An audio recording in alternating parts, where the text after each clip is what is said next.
All that said, we are now officially live. What's going on, everyone? Welcome back to the animation table. It's been a while, hasn't it? Oh, God, just about 10 streams.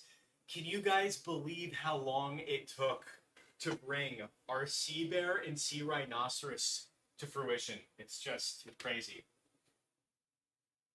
But I had to kind of reposition everything to film my this corner of the desk right here. So hopefully, oh wait, I don't have my microphone plugged in. What am I doing? Hold on a second. Let's plug you in.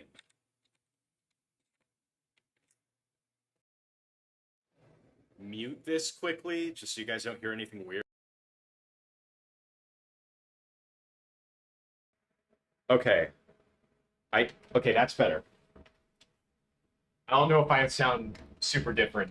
Our on-deck microphone, built-in microphone, is pretty good, but I like to use a shotgun mic. Okay, wait. I just got to my desk. I've been working on new business cards for my animation operation because I've never made any before for my stop motion line of work.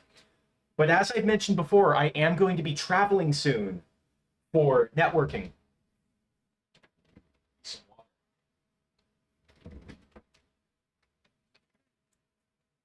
Permission to come aboard. Granted. What's up, everyone?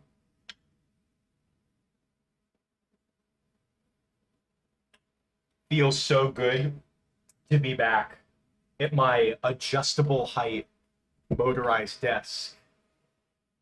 It's like everything's good. I now have the option to sit or stand as I please. Looks like everything's running smoothly.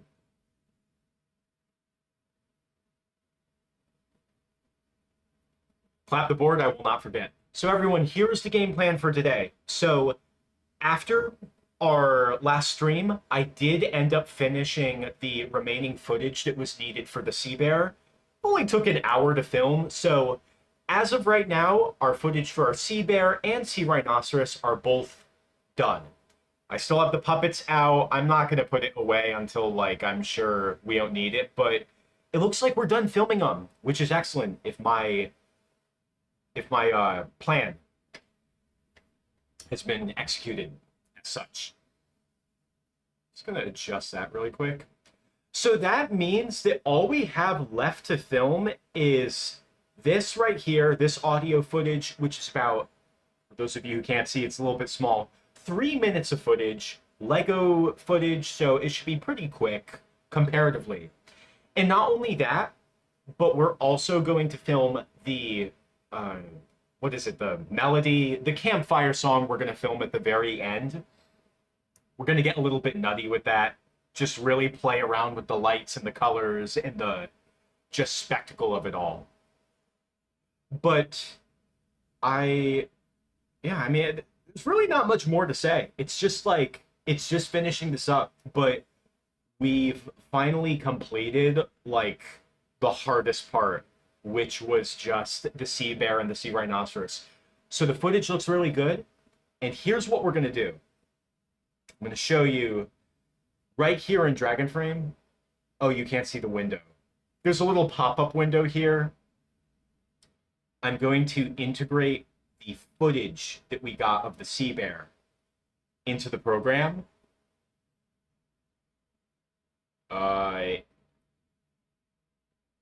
54 seconds of footage. So what we're going to do is we're going to take the footage. We're going to import it as a reference movie. You guys see our little sea bear right here?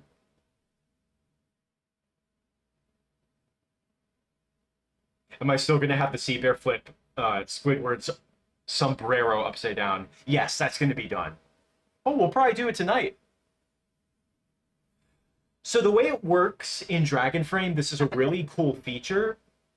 If I put the camera over here, I'm not going to start the work clock yet, give people a little bit of time to come on in. So I'm going to show you right here. There's this really cool feature in Dragon Frame where you can put in a reference movie and you can adjust the opacity for it. So I'm going to turn off, I'm not going to adjust the opacity just for the sake of demonstrating this. You mean like this? I'm going to turn off that audio because we don't need that. The reference movie does not need audio. How do I mute this?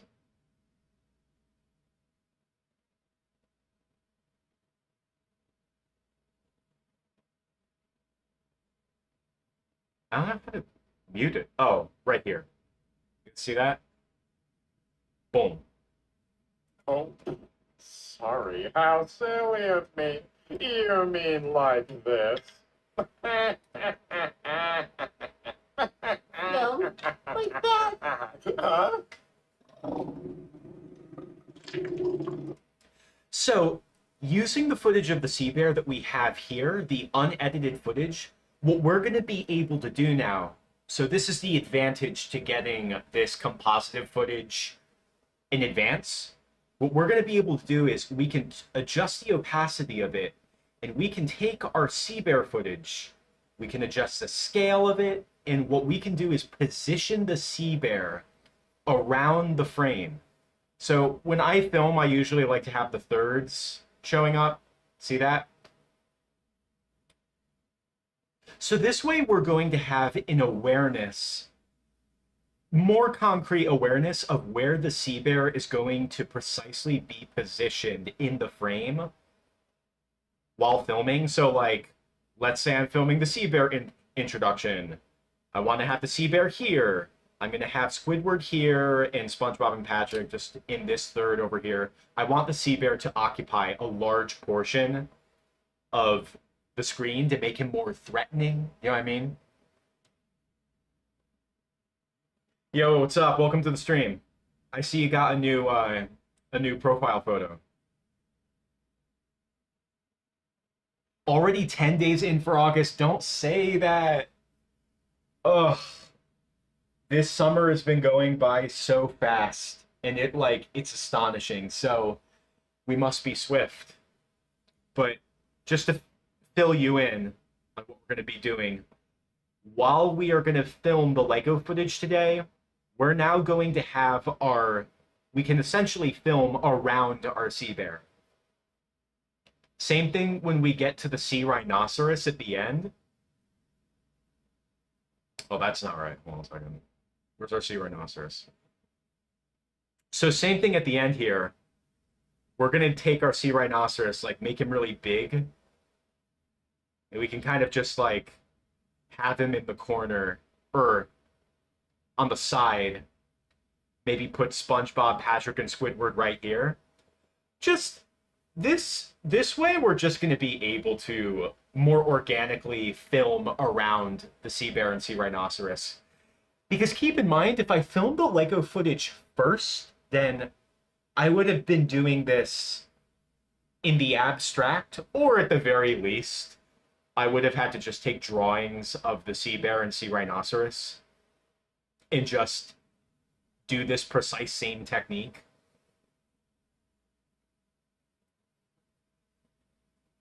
Yeah, we're back at the BrickBob Films, like Lego SpongeBob setup. I missed it.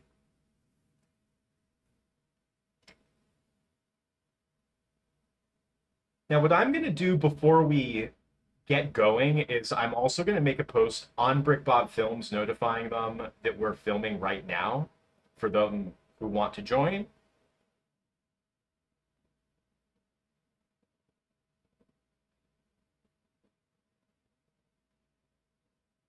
Then we're going to get started.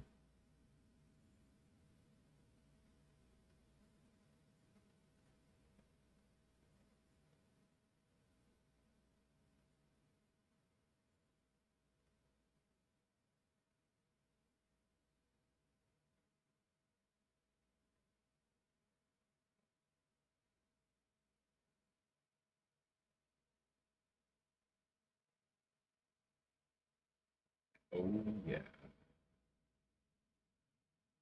Do I have a picture I can add? Shoot.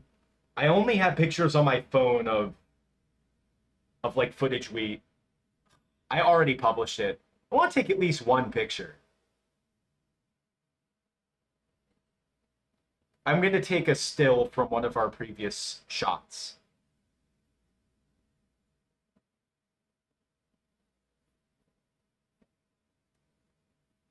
Sensational.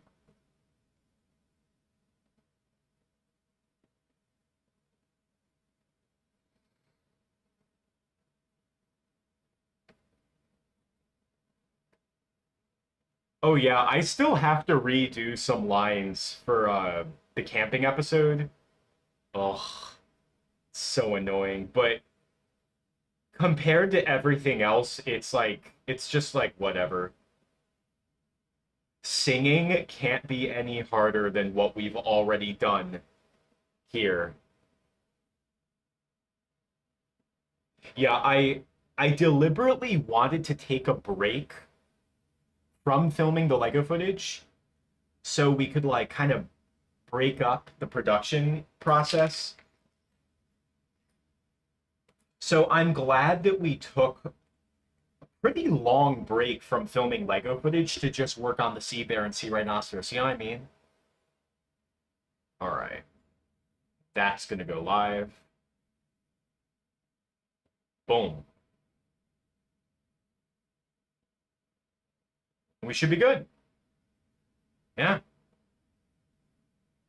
Yeah, despite the amount of time that it takes to make these videos, I still want to get it out in summertime, but then again, I'm going to be traveling in less than 10 days, so it's just like, you know what?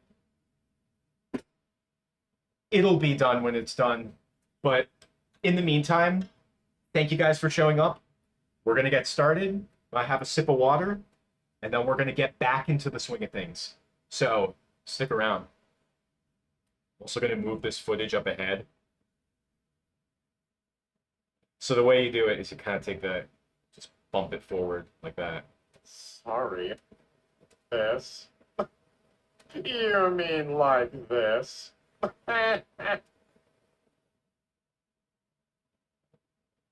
Just keep dragging it.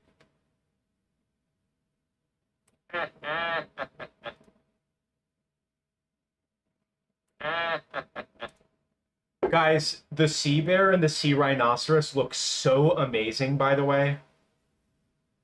I know it takes so long, but you guys are gonna see where all that extra time went to. I mean, a lot of you guys have been here for all of it, but when you see the final film come together, it's all just gonna click, you know?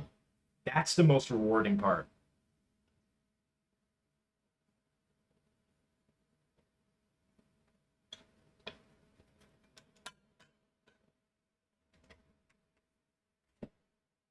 I didn't even finish setting up all my lights.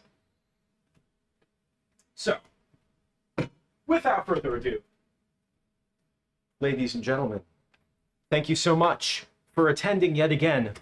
This is the filming of BrickBob Films, the camping episode,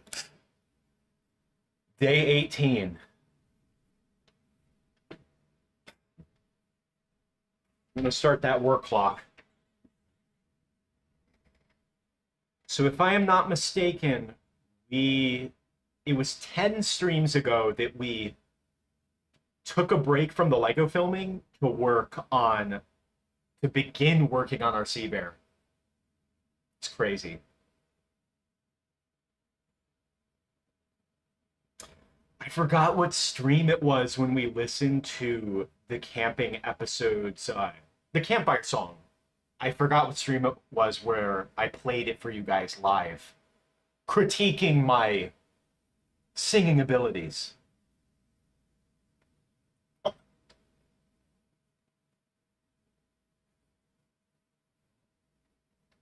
What was our last frame?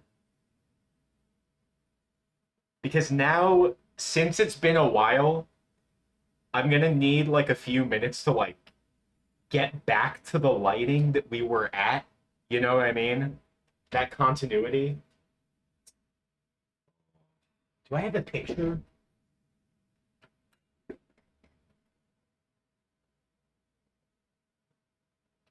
So, what I'm doing right now is I'm just going through my photo library to see if I have any like behind the scenes photos of what my setup looked like. Because that can help. I don't think I have anything though. God. We started our Sea Bear coming up on a month ago, like just about crazy.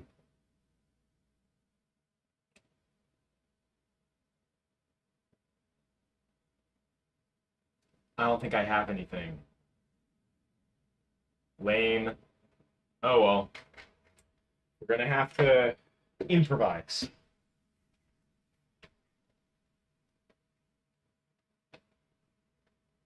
I have the.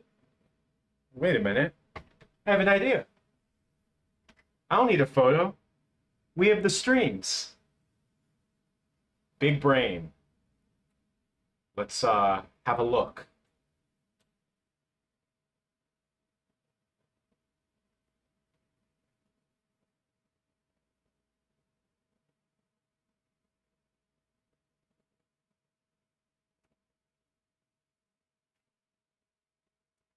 All right, we had the blue light coming in on the left.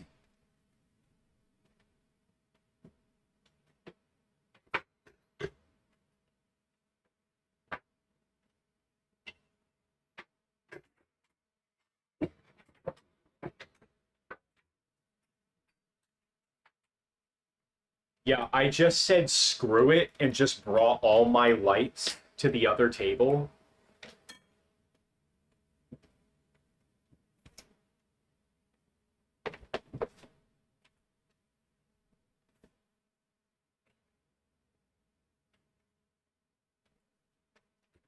We didn't have light coming in from this side.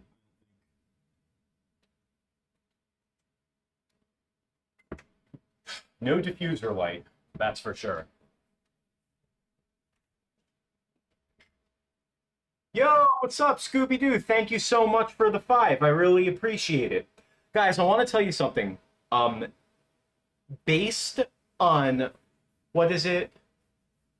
Revenue per click, CPM, RPM, I forgot what the metric is, but the way it works is like usually for YouTube content, depending on what you make, getting 1,000 views will more or less equate to about, I think it's like $4 in revenue, at least for me. I think it is. I would have to verify. So, Scooby Doo, think about it like this. By you sending $5 in the chat, that equates to the amount of value of watching my stream like over 1,000 times. Can you believe that? Yo, Hexatoons, welcome to the stream. Thanks for coming back. That badge looks good on you. I'm still learning this whole streaming thing. Yo, what's up, everyone? Thanks for hopping in. We've been working on Sea Bears for so long that I have to get reacclimated to the Legos, but I am looking forward to it because filming the clay stuff is so much harder, but filming the Legos is like very therapeutic.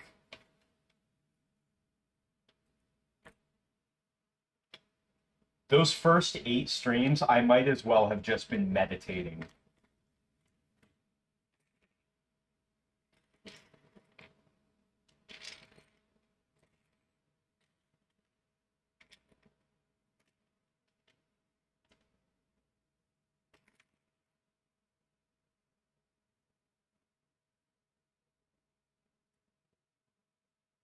Yo, Hexatunes. Wait, why is my thing not making sound? I don't know if I have it muted. Hexatunes, thank you for the gifted membership. Shout out to Hexatunes, everybody. Why is the membership goal not ticking? That should be at 1. Hexatunes, I let you down. But I will manually tick this goal up for you guys. Because we can't leave Hexatunes hanging, can we?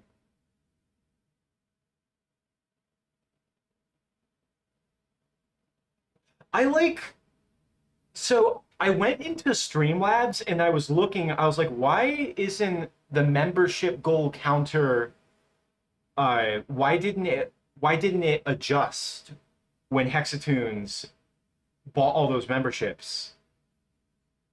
So I thought I fixed it. There is no Kevin.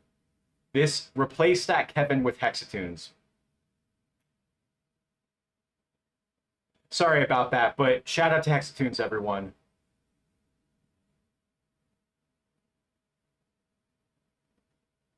Oh, and not only that, wait, hold on a second. I gotta show you what I worked on here. Behold my masterpiece emoji collection.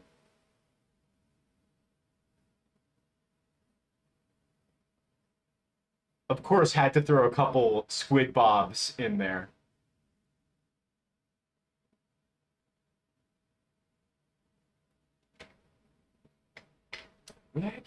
What's our shutter speed set to? Hold on.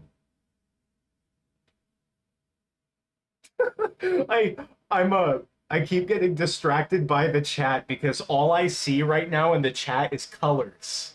Just colors all over the place. Green text, colorful emojis, badges, profile icons.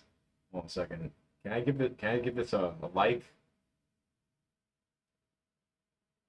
Also, Hexatunes, you're getting mod status. I don't care what anyone says. Not that anyone has a problem with it.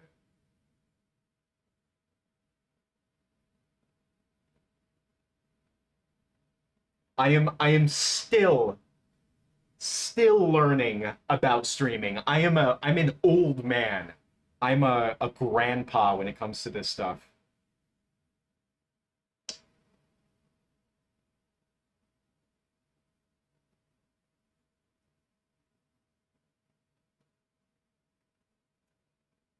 Okay, so we had Hexatunes, you have earned the Shield of Valor. I trust that you will use it well. Hold on a second. Wait. The shield is blue. Hold on a sec. We have to do the initiation. There's an initiation now. Just a minute. All right. Hexatunes, you have now become a member of the Blue Shield clan or something. Sorry, that sounds more creepy. Thank you so much.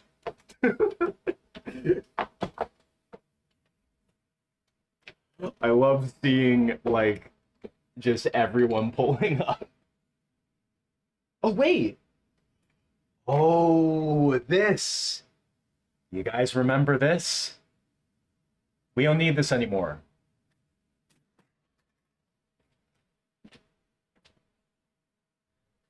I've been waiting to throw this confounded remote forever. Wait. Aim for the trash. Got it. So what happened was I had an old light that had a remote, and the light would fall over constantly, but I got rid of it and I just bought another one of these on Amazon that has an embedded clicker light adjuster thing, and it has a nice sturdy base, so it won't be falling over anymore. Shout out to Lethal Lord for supplying the old light which I used for Clay Fighter. Meet the Lord, everybody.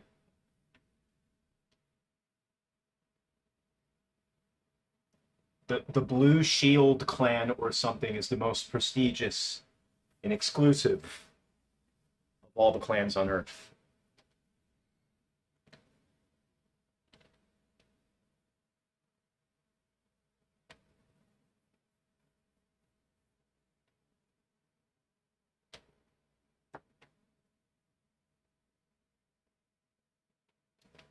So we already have this shot of SpongeBob, but I'm just trying to reacclimate myself to the light.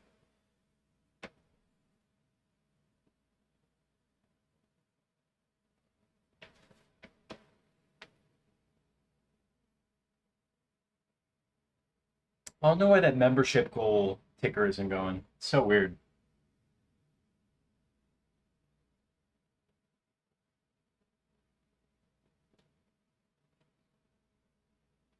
What do I think of sandcastles in the sand?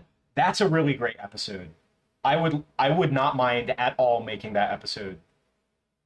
That episode is so there's a lot of room for fun, especially in like a possible whoop, my bad.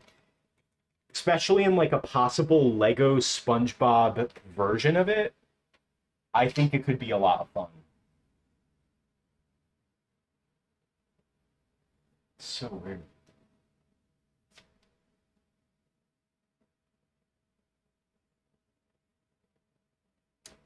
I think that's blue. I'm looking at the previous shots.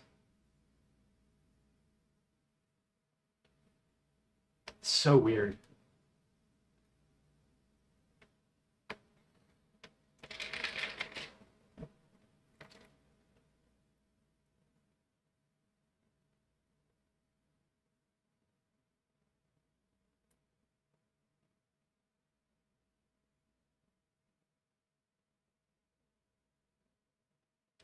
Gar Squidward here. Give him his dress, his hoop skirt.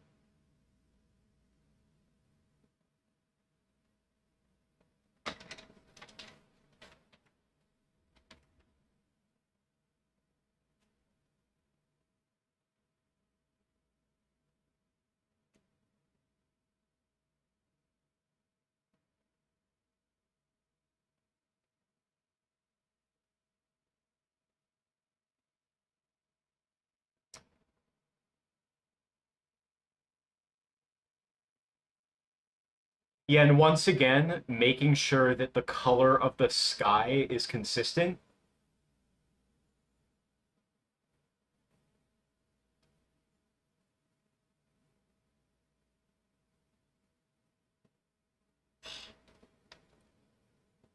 We had like very, very good lighting before. So I want to get as close to that as we can.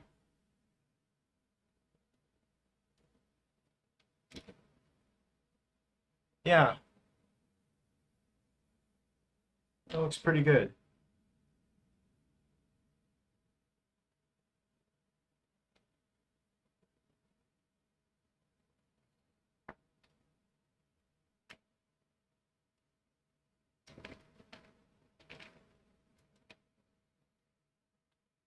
I think I'm also going to have to reposition like the fireplace. There it is. Oh, there are my scissors. Couldn't find them.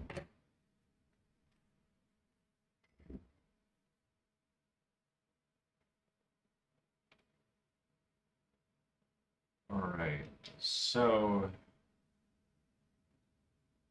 Squidward. I'm just plotting this out in my head where the fireplace needs to be.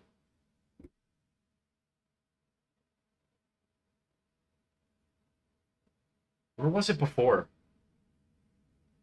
The stupid fire pit.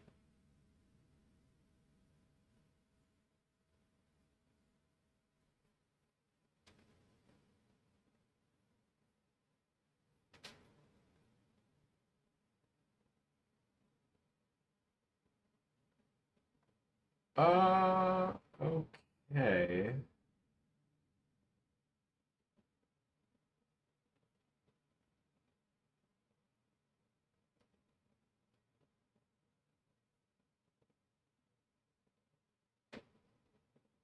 Okay, it should be off to the left.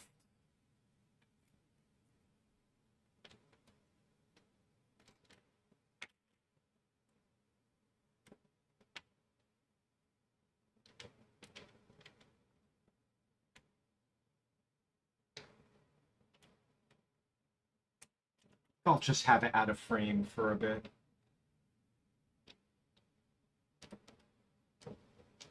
Because the reason that I'm fixated on the location of the fire pit right now is because one of our viewers suggested that we redo that little thing that I did back in the old version of the camping episode, where upon the reveal of the sea rhinoceros, we have the fire go out. Whoever said that, thank you so much for mentioning that, because I think that'll be a lot of fun.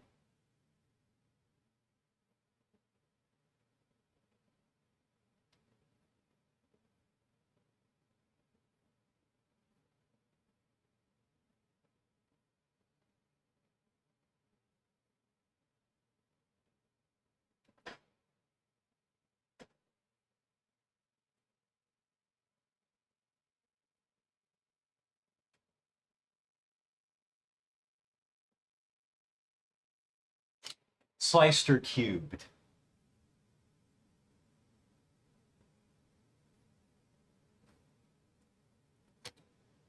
All right. I think we should be good.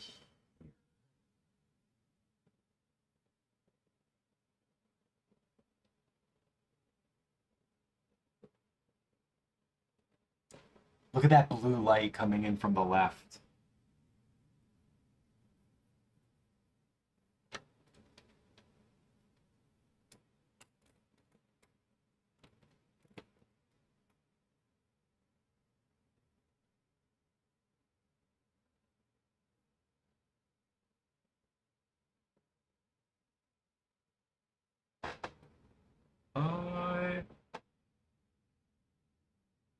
See what a difference that makes? Do it too much, and then you start getting Squidward shrouded in darkness. Do it just a little. And then the lighting becomes way more dramatic and concentrated. So what I'm going to do... Shoot. Let's try this. If I go down...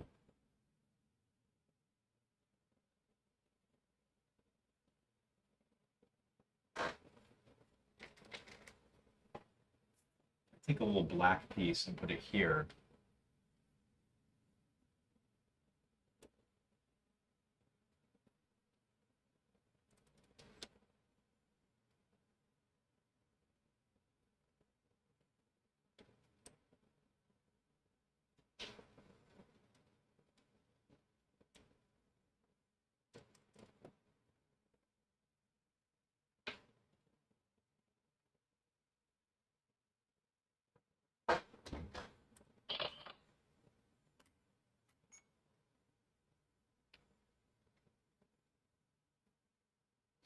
Too dark.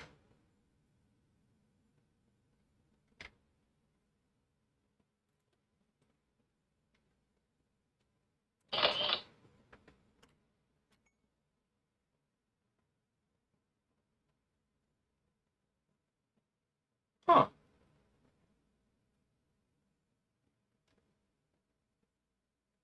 I like the deeper blue. We just need a little... I would just like a little bit more light on Squidward.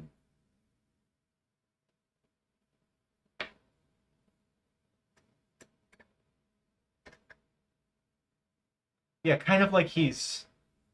You know, there's a campfire nearby.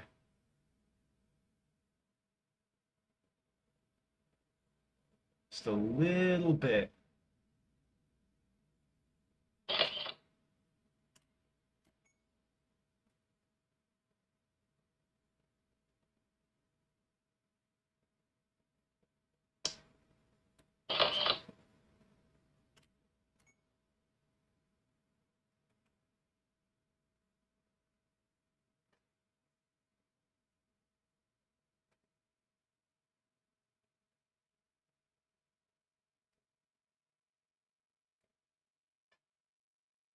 And a little bit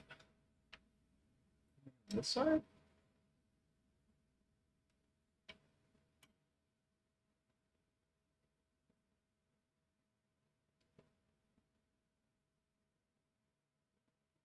So this board being right here, that's achieving this with the lighting. See how big that is? Big difference. I'm gonna try moving this manually.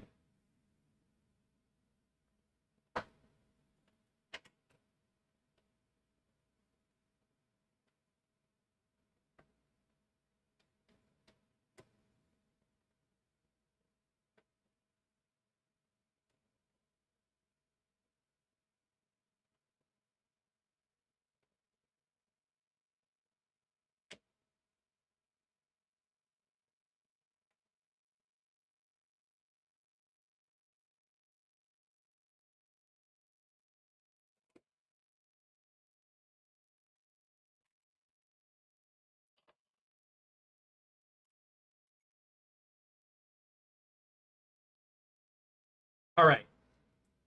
This should be good. Now, we need the sea bear arm. I think I'm gonna do this.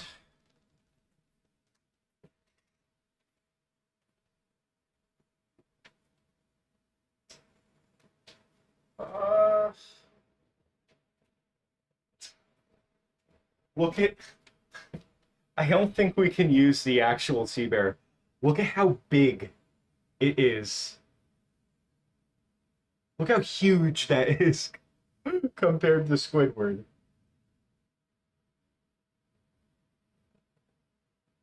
You can move them.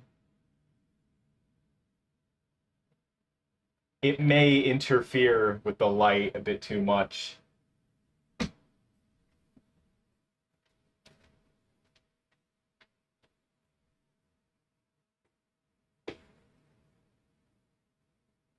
All right. Bear with me. We have some clay.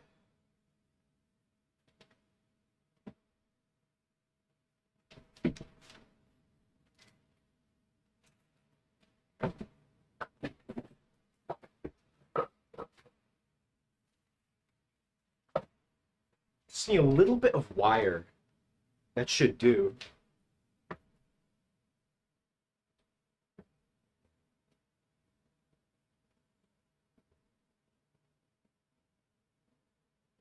Oh, awesome. There's some right here.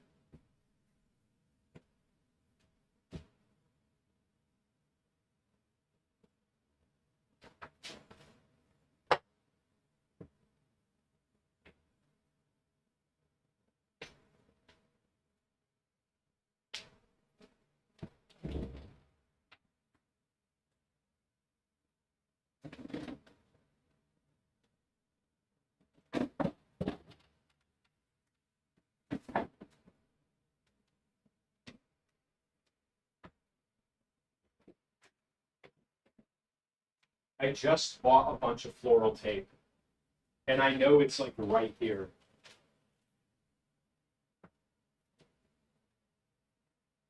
Oh, here it is. Great. So check this out.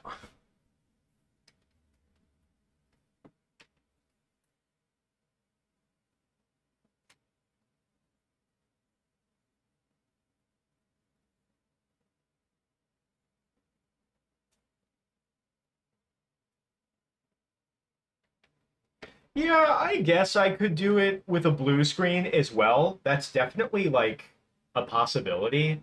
I would just rather do it on camera. So the idea is just kind of like, oh, actually, I'm gonna want to be able to have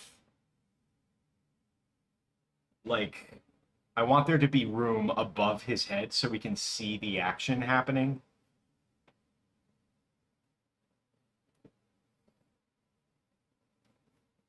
Let's take a little bit of this floral tape, just wrap it.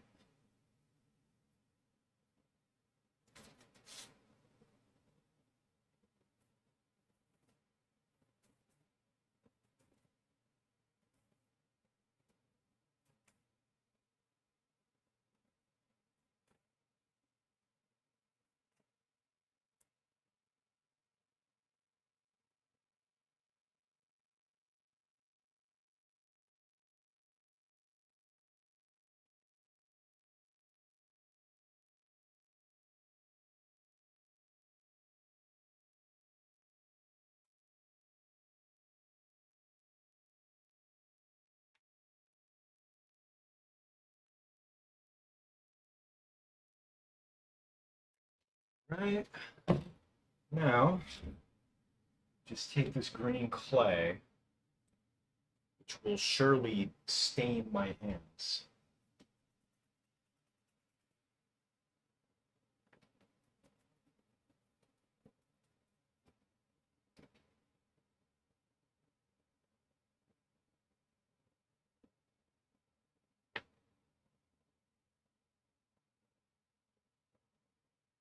I'm gonna make this arm right quick. The arms are definitely the easiest part of the sea bear to make.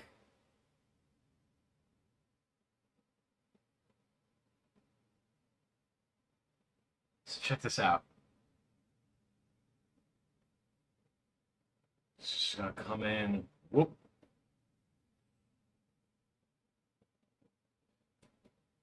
We're gonna need some more distance.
Showing the completed video to who?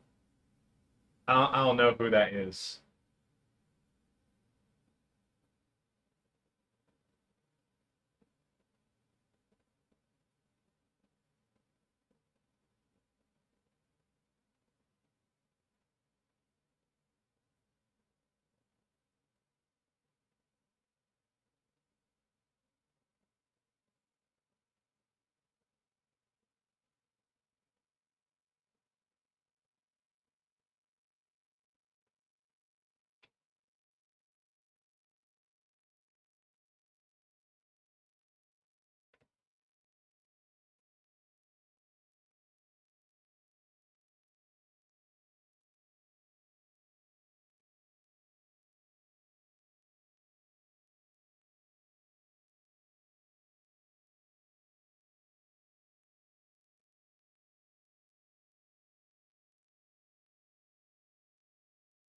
Oh, writer for the camping episode.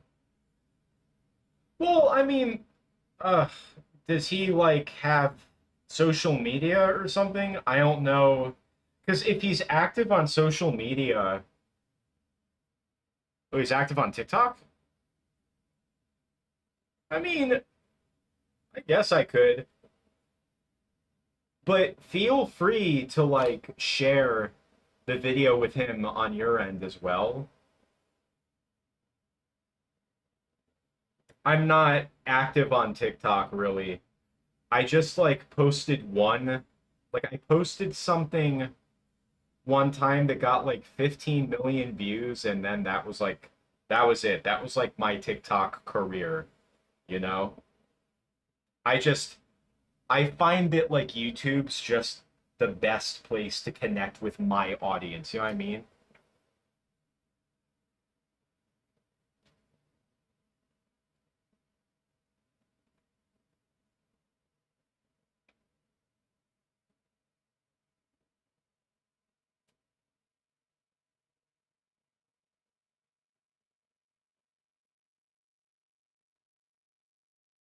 That would be cool though to see another like writer from like the original episodes see my work.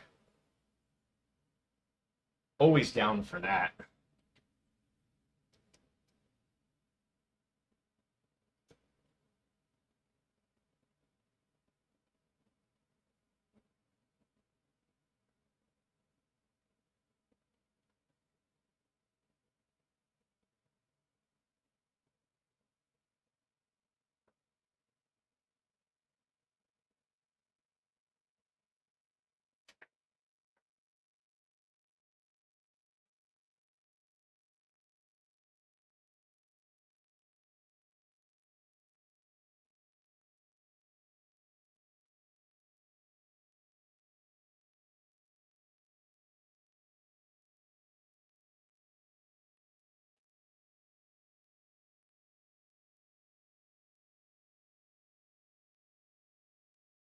Yo, what's up? Welcome to the stream. We're trying to get the sea bear arm ready to like reach out to Squidward's hat.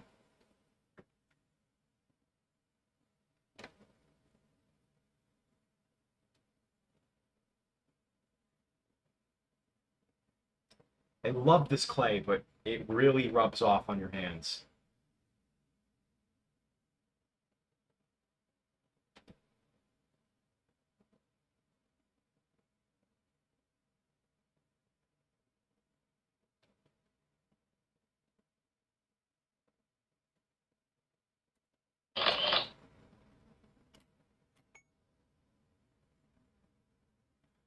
Phew.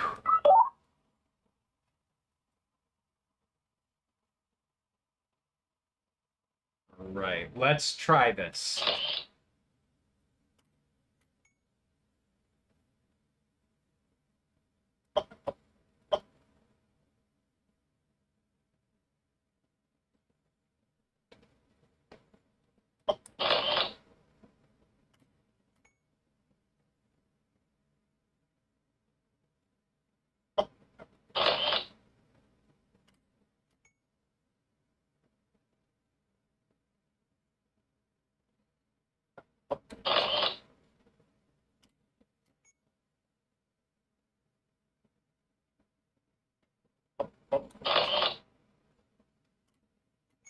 And we're off. Oh, oh, oh,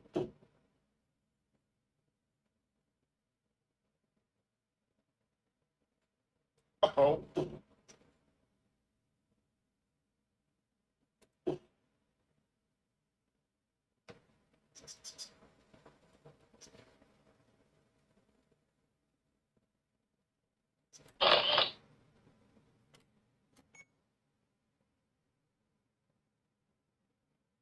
This pan up we can do in post. That should be fine.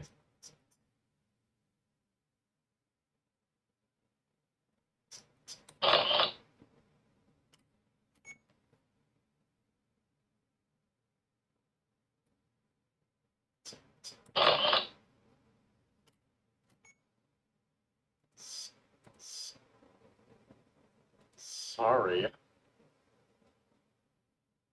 Oh, sorry. Sorry. How silly me.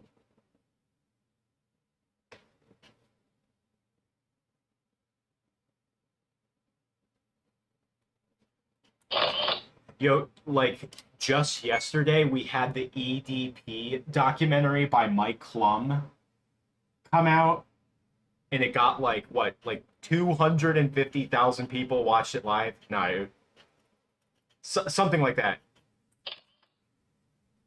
Mike Klum's got nothing on what we got cooking up. The BrickBob Films camping episode. By the way, I got Moist Critical to voice the sea bear.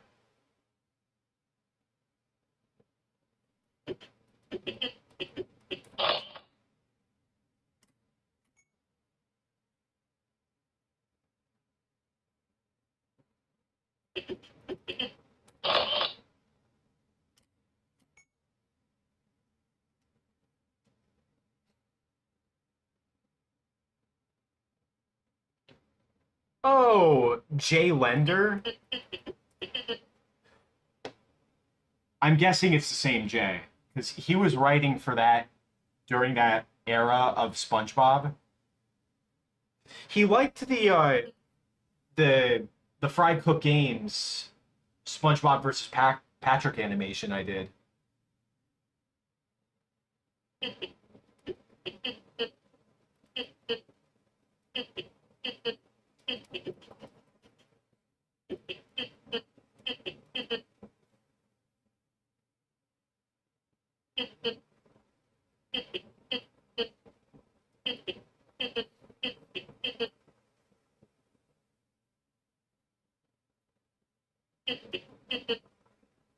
Come on.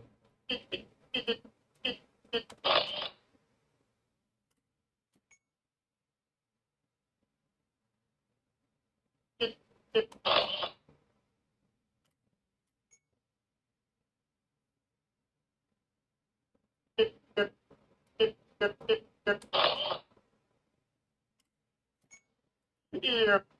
you, you mean Oh yeah, you know, the nice thing about this actually, like, there's not a lot of action in this portion of the episode because the most action that there was the sea bear and the sea rhinoceros, which we have here. But that's already filmed, so there's really not a lot to film like that much. like this?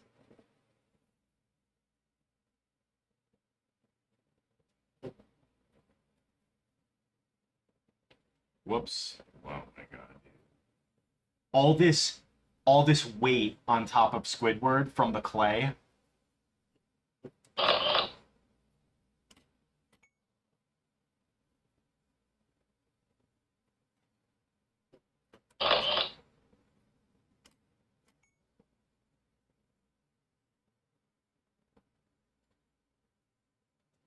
What is happening?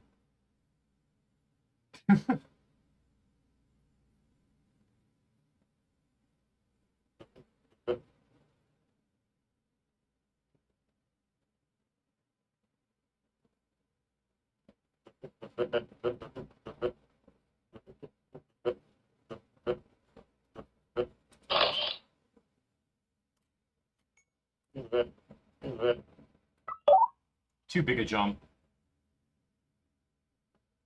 I'm also gotta turn on that toggle.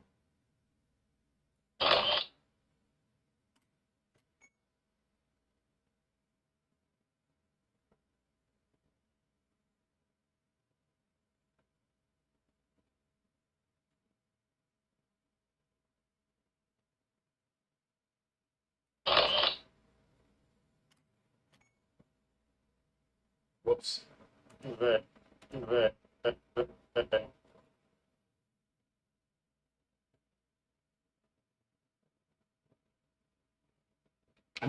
I'm gonna take the skirt off because we don't really, it's just getting in the way for this shot.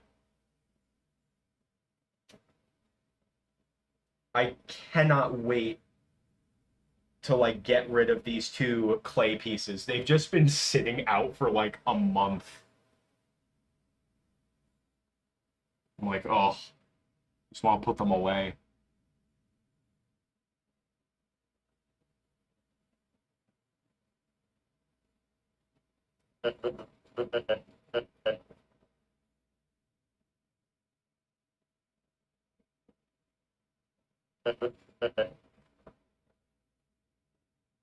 I'm also gonna make sure to like adjust my animation position because me reaching over like this repeatedly is not my definition of an ergonomically viable, ergonomically healthy setup.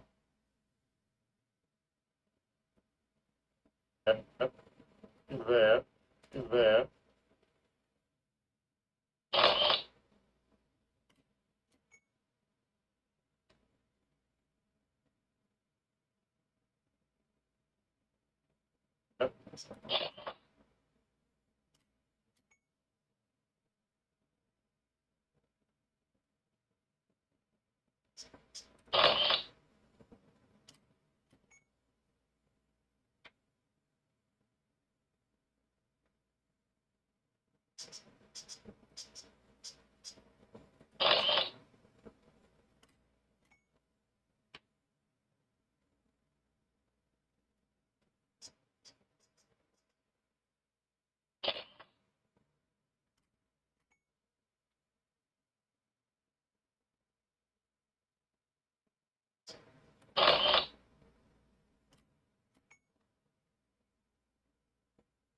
All right, our moment of truth is upon us. This.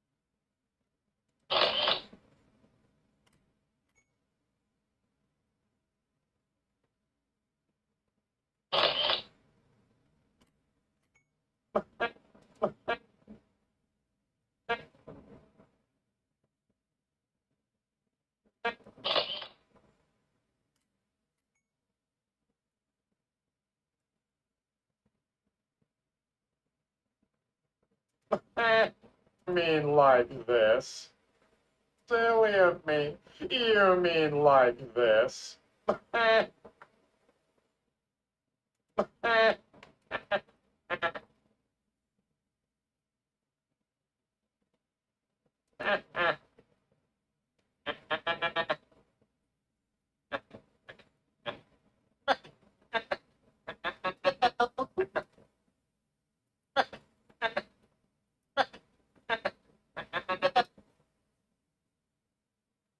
Don't have as much time as I thought, but all right. Gonna reach.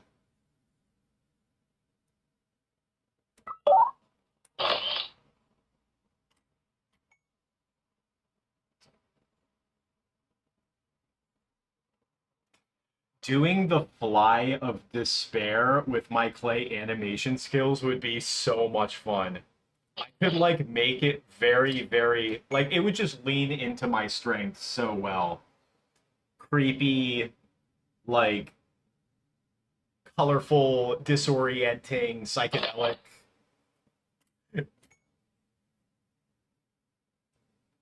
So here's the thing. This sea bear hand is not like designed to really pick up anything eloquently. It's just kind of a clay hand. It doesn't have like any wire or anything underneath. So it's not really made to pick up the hat. So we're just gonna kind of have the hat like move on its own.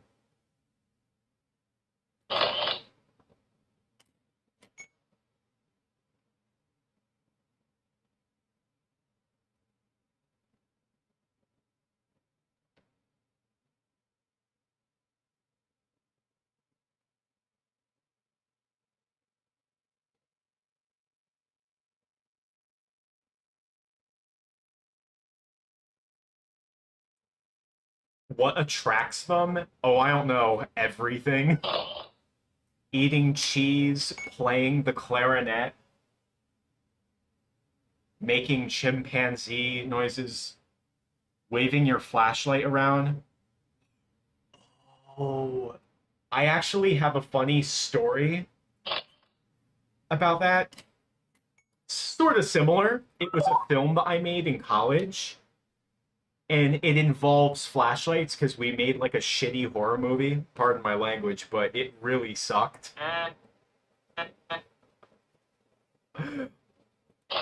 All right, so buckle up, everyone. I know we're animating the sea bear hand now. Very exciting, but we got a little story time here. Story time with Lorenzo. So, when I was in college, I studied theater for a few semesters. I wasn't there long, but I had like this theater class where me and other students, it was a very small class. There was like 8 of us total.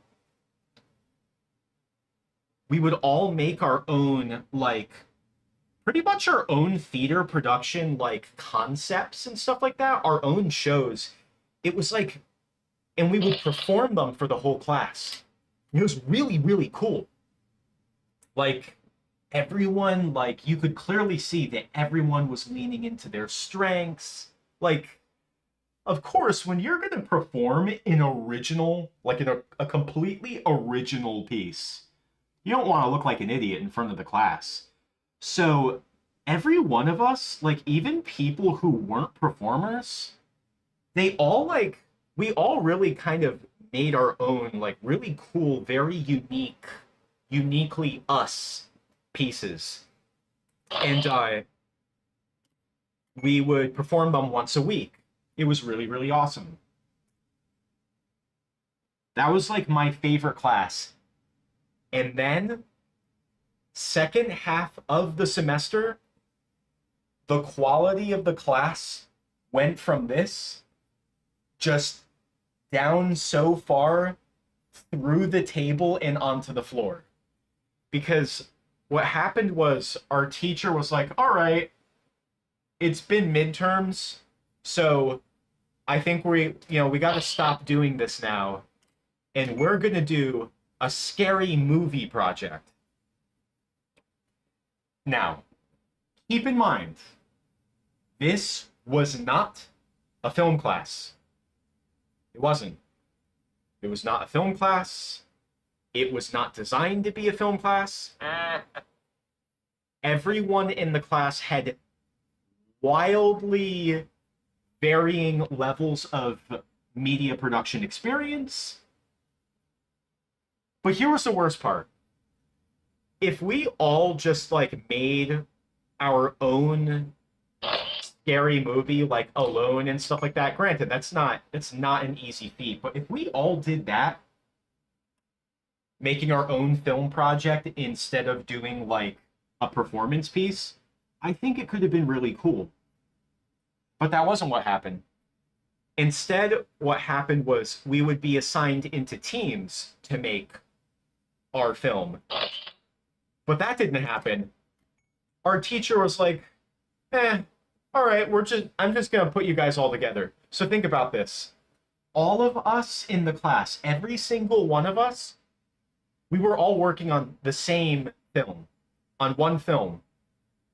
So, as a result, we couldn't really fail. You know what I mean? Like, if we were assigned into groups of 4, 2 groups.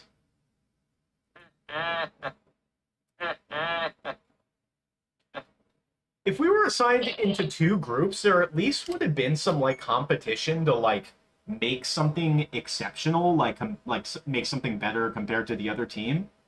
But no, it was just we just didn't. It was just all of us working on one super diluted, way too blown out of proportion, mediocre project. So what we did was we made this garbage horror film. It was like a slasher parody film. So it was like, I mean, it's like not even worth talking about. Like the premise is pretty self-explanatory. It's like kind of a parody, but it's so ridiculously goofy and it sucked so hard. Oh my gosh, it was just. But no, think about this. Yo, Hexatoons, your badge changed color. Not too shabby. Looks good on you. Shout out to Hexatoons. But yeah, it sounds like hell. Making something magnificent. This class movie project was not magnificent. Not even substandard. It just sucked really bad. So think about this. Imagine showing up to class. We had class 2 days a week for this particular course. And just imagine half a semester working on one like garbage, scary movie project that none of us would ever watch again unironically. You know what I mean? Like, we all worked hard on it, but once again, it wasn't a media production class. None of us, we all had wildly different levels of experience in media production and just making a film. Like, you can't. Like, you're not going to teach an algebra class and then be like, all right, now we're going to make a robot. Like, what? Like, you don't. It's not the same. Oh, I thought you might be referencing the overlay. Yeah, you always making something magnificent here. And I don't have to be at college to do it. That's for sure.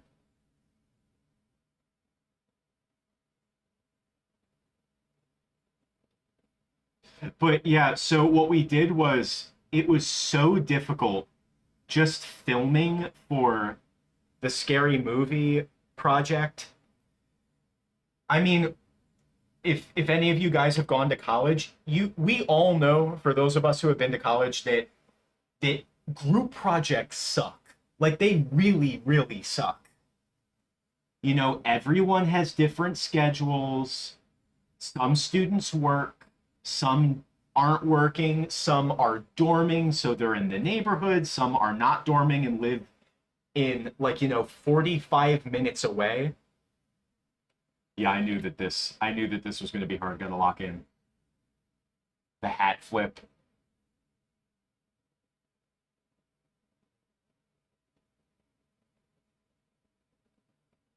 But yeah, so just every step of production was just a complete chore getting to film. So one night we're filming like the bulk of the film, and we go over to one of our classmates' house because she had a big house, and her parents would let us film there. They had a backyard. Oh my gosh.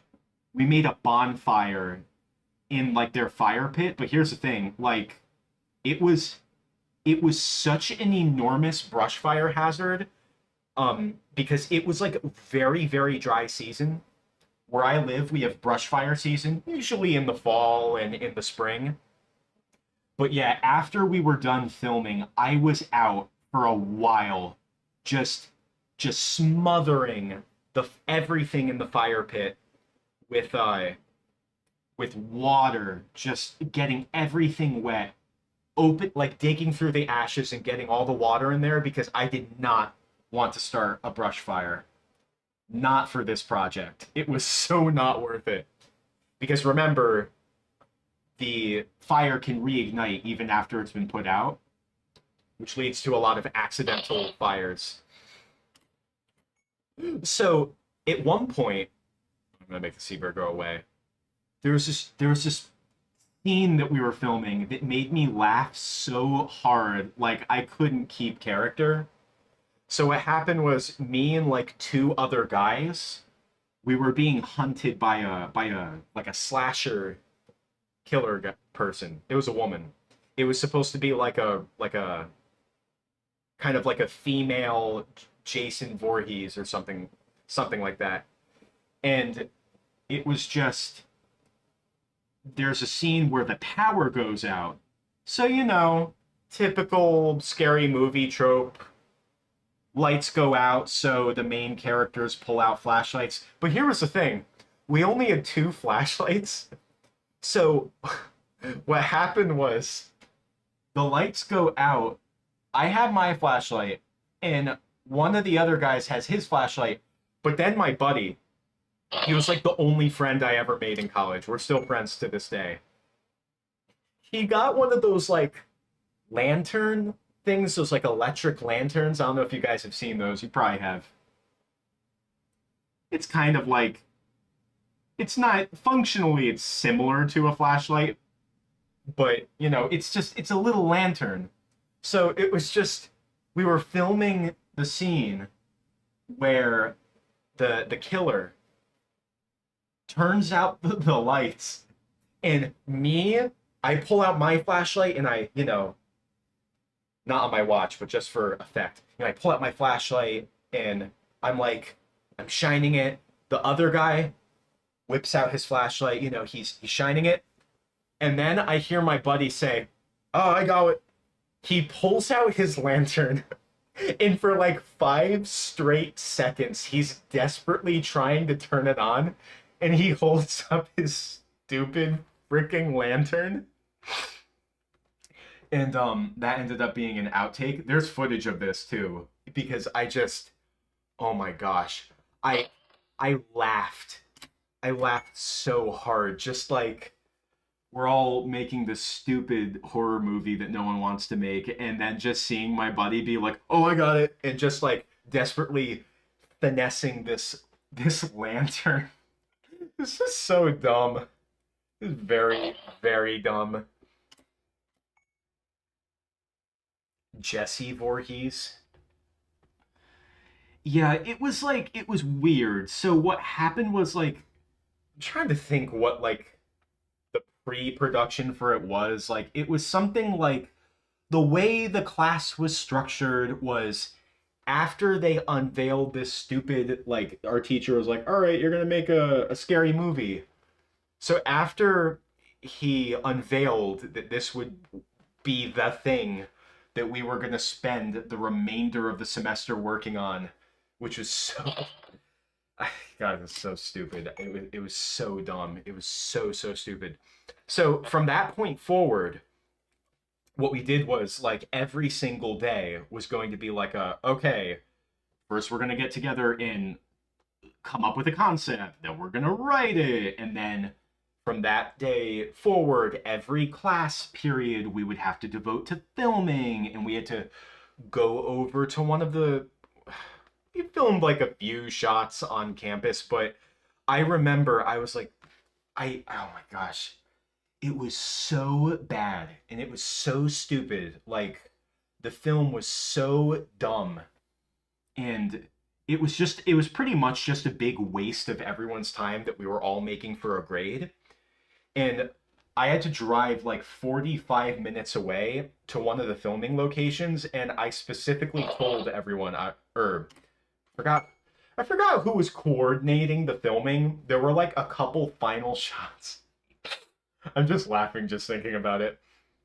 For the final day of filming, like I specifically was like, we are gonna film all my shots in like these 2 nights. After that, I'm not coming back for a third night. Because so my character got killed off early, but yeah, oh my gosh, just thinking about this film is making me laugh. Oh my god, it was so dumb. It was so bad. But like the reason that it's like this project was just so offensive to me is like you compare it with the first half of the class. Like first half of the class, everybody was, they were making we were all making our own uniquely us theater performance pieces and like performing them for the whole class. And whether it was good or bad, quality varied, but like you were getting a very unique, diverse experience of different performance pieces.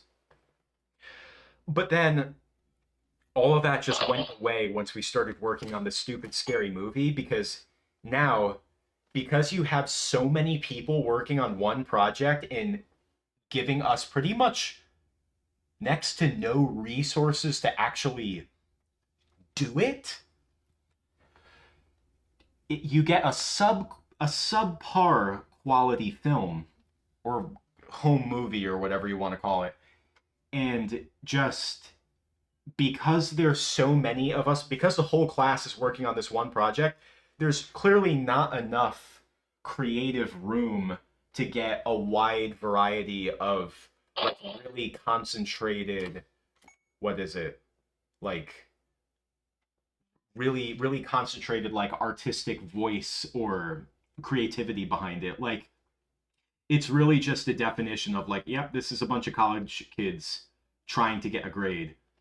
Because we submitted the film on time. So what was the teacher going to do? Like fail us? Like give us a C? Like no. It was we'd been working on it for a crazy amount of time. And we all delivered and we all tried our best.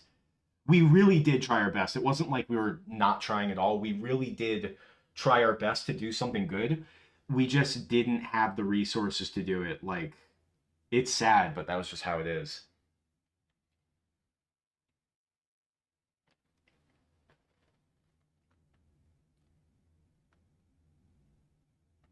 Janet Voorhees.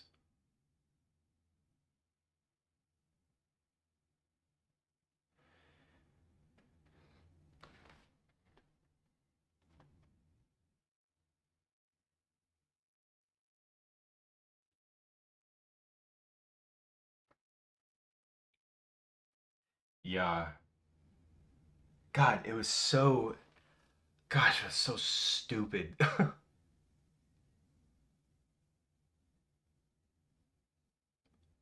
Oh, Clay Crumling feeding the chickens. The white chickens look like the chickens from Chicken Invaders. I should have done that, but instead I just kind of used Morhun as a like base. They were designed after Morhun, clearly. But that would have been, oh, I had this like crazy vision for the Clay Kremling Chicken Invaders review. It was going to be the last, like, it was going to be like a finale, maybe not like complete finale to the Clay Kremling series, but it was at the very least going to be like a significant episode that had the spectacle of a finale. It was going to be something like a Clay Kremling, he gets abducted by a secret alien ship or a mysterious alien ship. I don't think most UFOs are that concerned with secrecy, but yeah, he gets abducted and a mysterious like alien figure has him like strapped to a chair, and he's forced to play all of the Chicken Invaders games. And then it would turn out that the the alien, I think it was supposed to be like a Chicken Invaders ship, but it turned out that the chief on the Chicken Invaders ship was Morhun, and Clay Kremling and Morhun would engage in battle. It was like this idea that I had, like, I wanted to build up some villains, like recurring villains in the Clay Kremling series. One of them was obviously Morhun. The second one was going to be the Zuma King, which I've talked about because I wanted to do an episode where the Zuma King came back and like Clay Kremling reviews Zuma's revenge. And another villain that I wanted to build up was like an evil version of Clay Kremling called Clay Krembling. Because what happened was a lot of people would misspell Clay Kremling's name. So I'm going to type it in the chat. People would spell Clay Kremling like this all the time.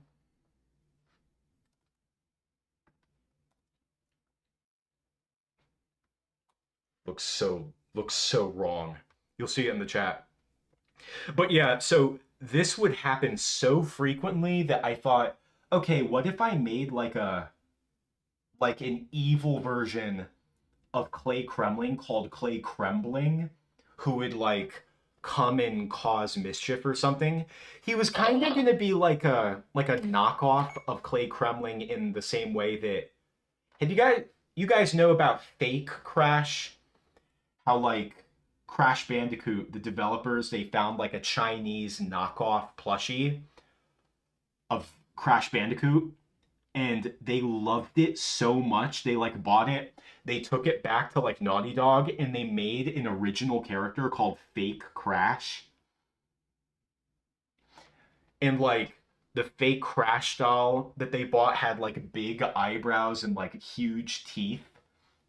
It was going to be like a fake Crash situation.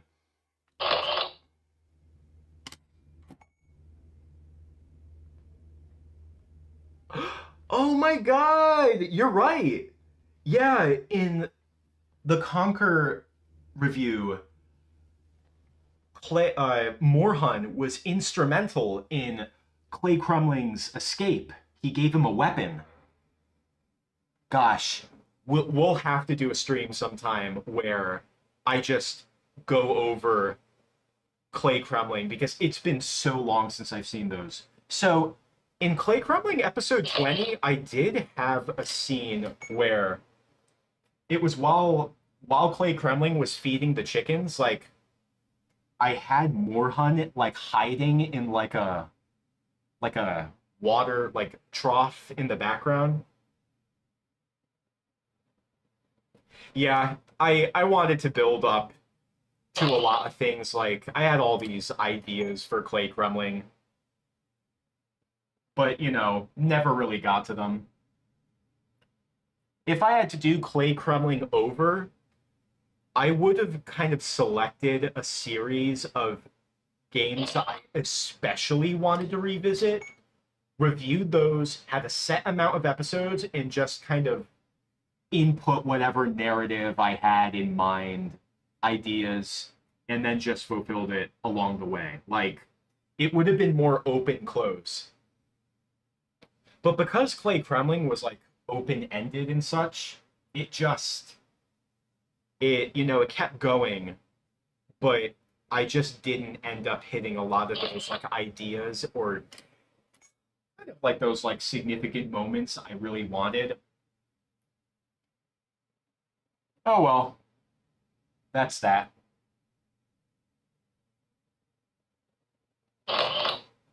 Precisely.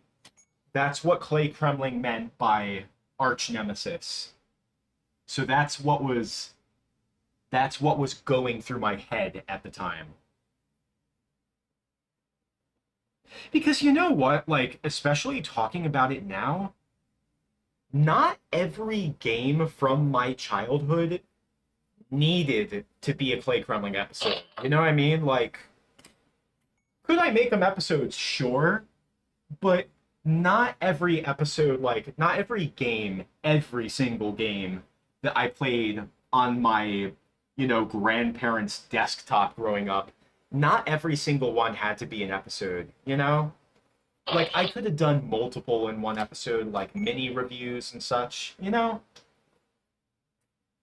Kind of like when I did those big Morhun reviews where I reviewed like 6 Morhun games and how many Sven games? Basically those big box sets. Like I would have done like I wish I did more of those where I kind of banged through multiple installments like it did like looking back it just like did we really need to have 2 episodes for SpongeBob Obstacle Odyssey 1 and the sequel? Like no. Those easily could have been like in one video. Yeah, it's a shame. Oh well.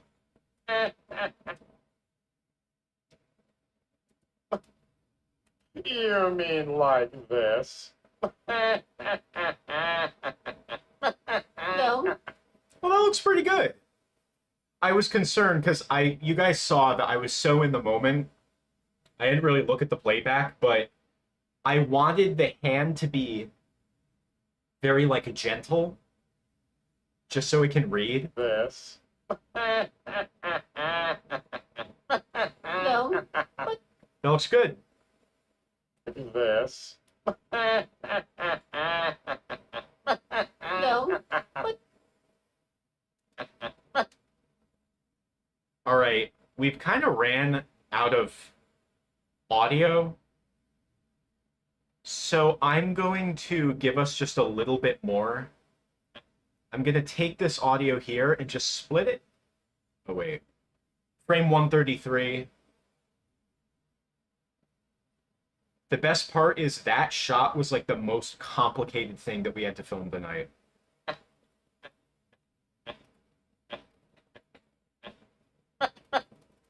We're going to split it right here. Let's give us a little bit of a nudge.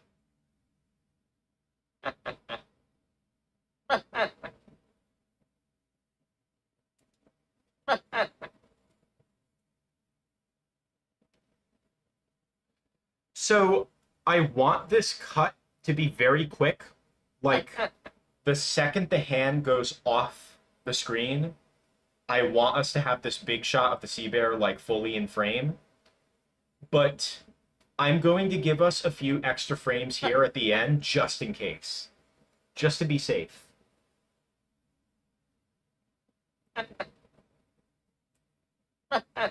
I can always trim it in post, you know?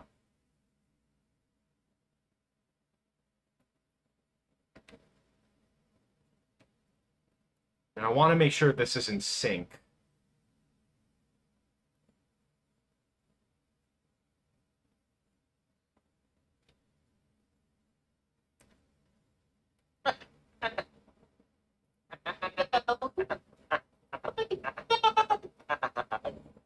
Make Squidward's eyes pop out.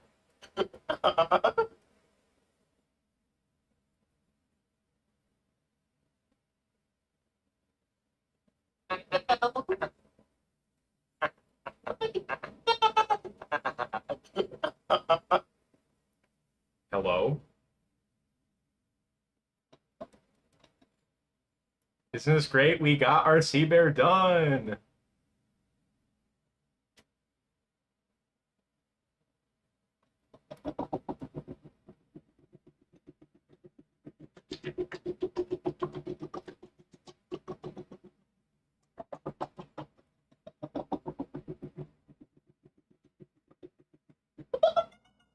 This is gonna be great. You guys see what I mean? How it's just you can already see the vision. Oh yeah, this is great. We're good. All right. So we don't need the hand anymore. Thank God. Unfortunately, we do need the stupid hoop skirt, but we're almost done with that.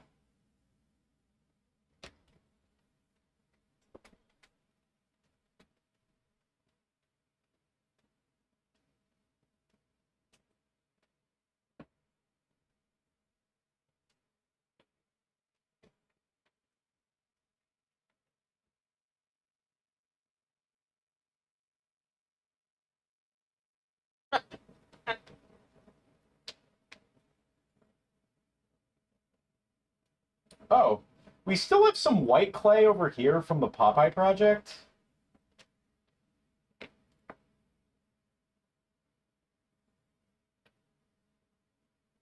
Squidward's eyes are not meant to be white exactly, but Lego figure used white eyes, so.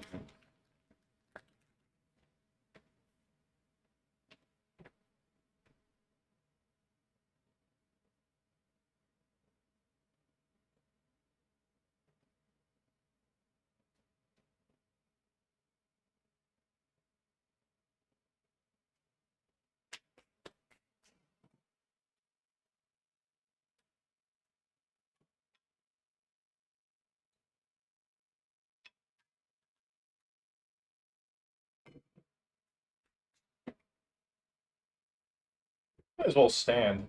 Wait, nothing falls.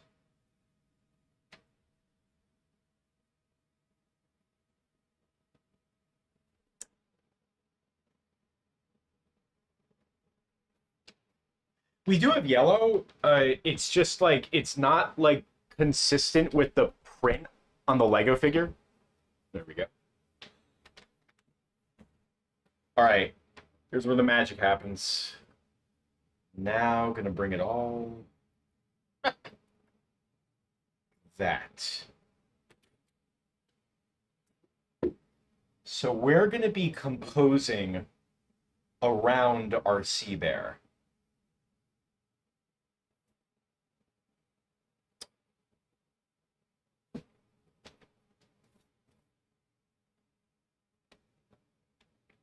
I might move the sea bear circle. Why do we have orange clay?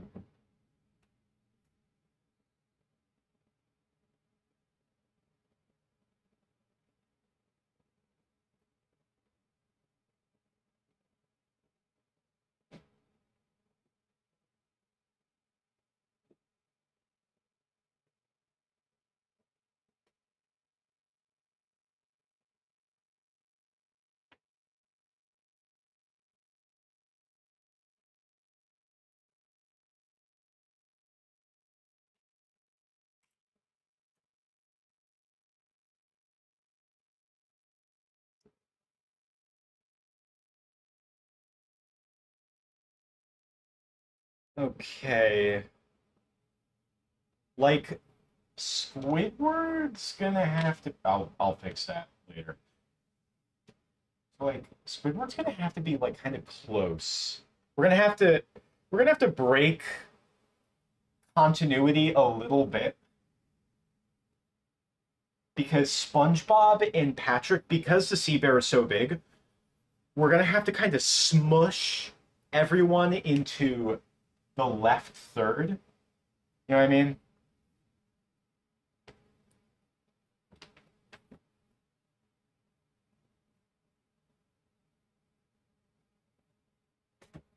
I'm trying to remember what it's like in the actual episode.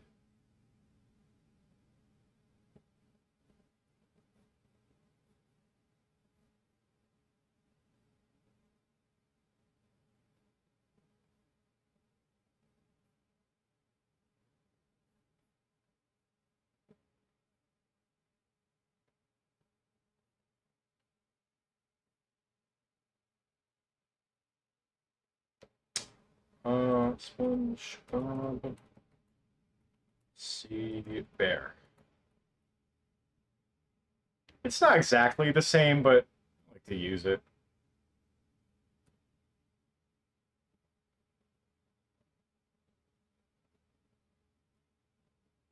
Yeah, I see. Yeah, so in the actual episode, the sea bear is like really, really, really here, and SpongeBob and Patrick and Squidward are kind of relegated to this third. But SpongeBob and Patrick are more in the background. You know what I mean?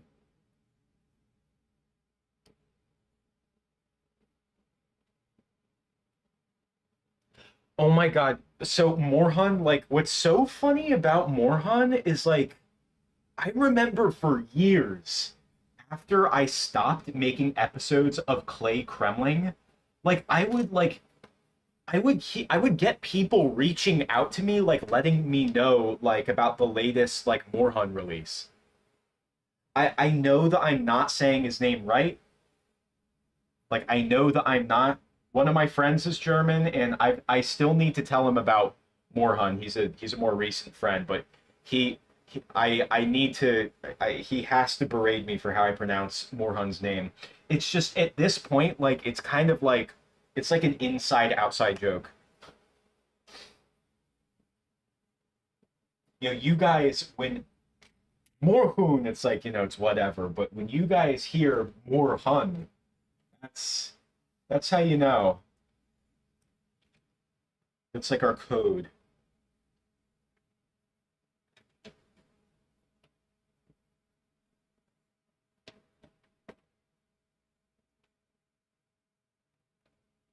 I like the colors.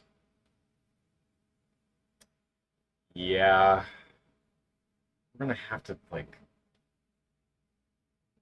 do that even more.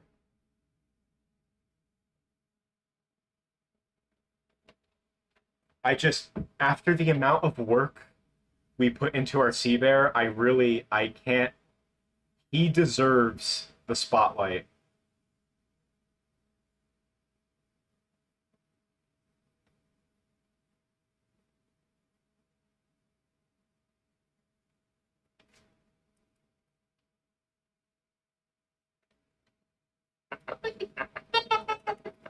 Patrick's not important here, so I don't really care if he's. I like where we have Squidward and SpongeBob.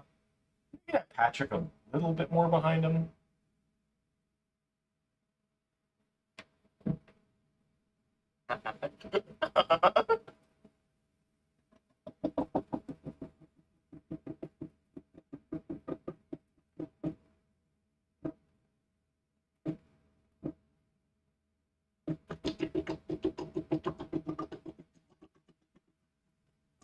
This is going to be so funny.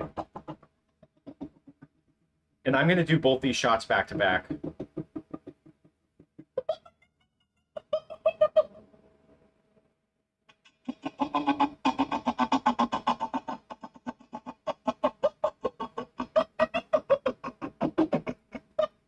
And he's going to pan across the screen.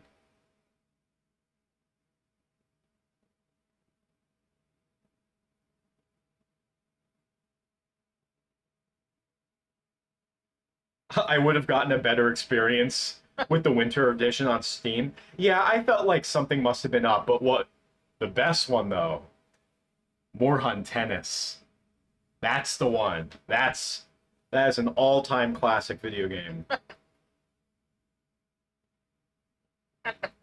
They went all out with Morhun Tennis. You know how people used to say that like the Mario tennis games were like really really peak until they weren't because Nintendo just got lazy. But Morhun Tennis, that's a masterpiece. Gosh, yeah. If I just like the whole Clay Kremling series, it's just one of those things where like I wish I could go back in time and just say to myself, okay, Lorenzo, think about this. You have 25 episodes to make. Not even. You have 23 episodes to make. Like, knowing that the Clay Kremling series wouldn't have taken off the way I thought it was, I definitely would have done a lot of things differently. But you know, it's just like those are the kind of mistakes that you have to make. I made so many mistakes even conceptualizing Clay Kremling, which is, why I didn't continue doing it. But do I regret it? No. Are the videos like extremely cringe? Sure. But I gotta give myself a little bit of credit. It wasn't like I stopped my animation completely so I could just play video games on camera. Which is funny because I did have a Let's Play channel with my friends. But that was more like a side project. But Clay Kremling was something that I was pretty serious about. But even then, when I conceptualized Clay Kremling, I had so much to learn about doing clay animation. I had so much to practice, you know? And I did get to practice for all my projects. So, it was great. 2017 was like an amazing year for animation, though. Almost 10 years ago. Yo, what's up? Welcome to the stream. We're bringing it all together.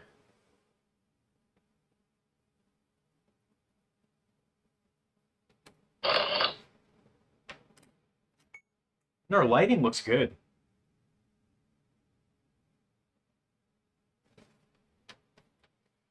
Although I may want the background to be a bit darker, more ominous.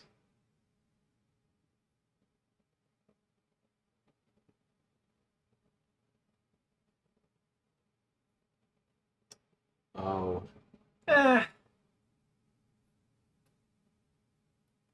It actually, like, it doesn't look too bad. I think if I could just get rid of a little bit of the blue.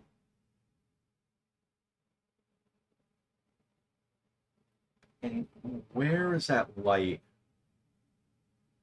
coming in from? There was a bit. Okay, I like using this as my pointer. I like this like blue light that's highlighting Squidward, SpongeBob, and Patrick. I'm enjoying that. And I'm able to do it in such a way where it doesn't contaminate the backdrop, so it stays nice and dark.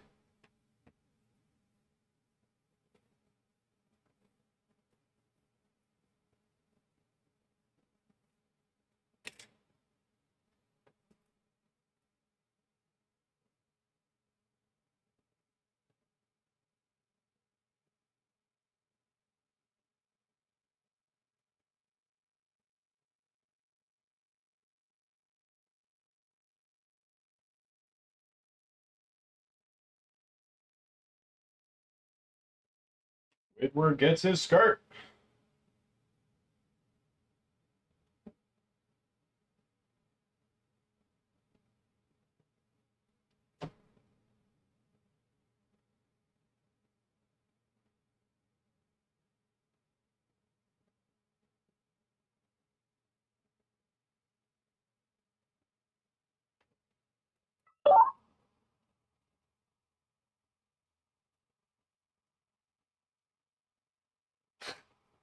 This sea bear reveal is just going to be so shocking. Like, I remember, like, the first time seeing this episode of SpongeBob, like the actual episode, it's already shocking because, like, there he is. He's real now. But, like, the added shock value of, like, oh man, not only is the sea bear real, but he's a completely different animation style than everything else in the episode, you know?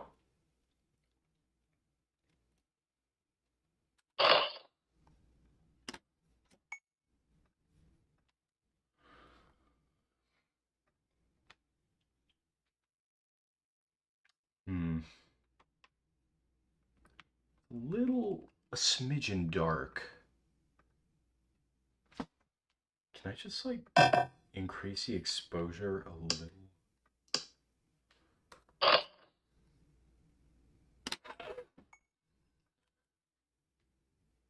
It's a big difference.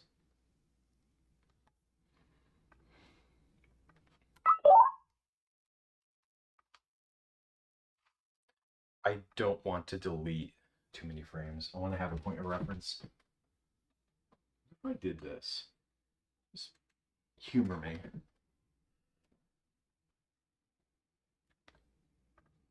If I turn that, I don't think that light is really hitting much. Oh, it isn't, but you know, it adds a little something to the shot.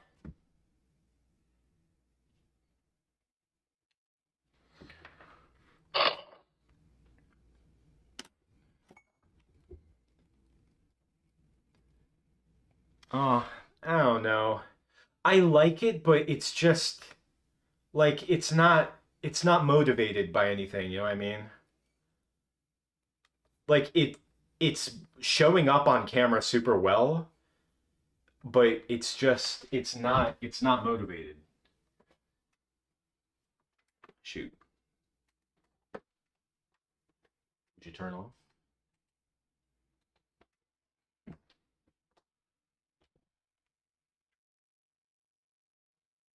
Crew and Hank and Morfrosh had their own games. Yeah, they had their own spin-offs. I wonder what Crew's game was like. My favorite was Hank. I loved Hank when I was a kid. I thought he was so silly.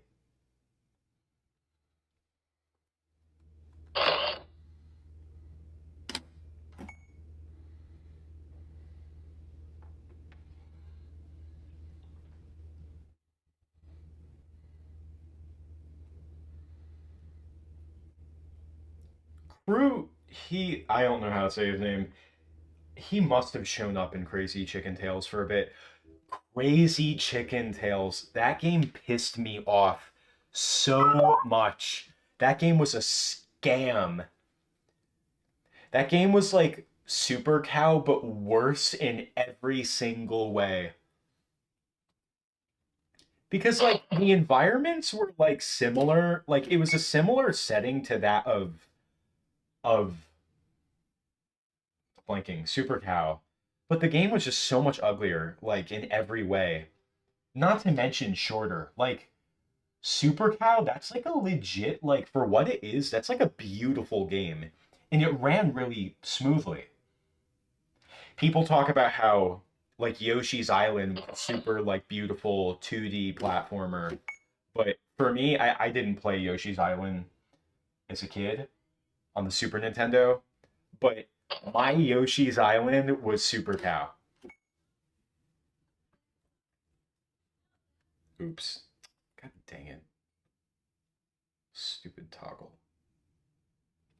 All right. Continuity error. We have to put his arms down.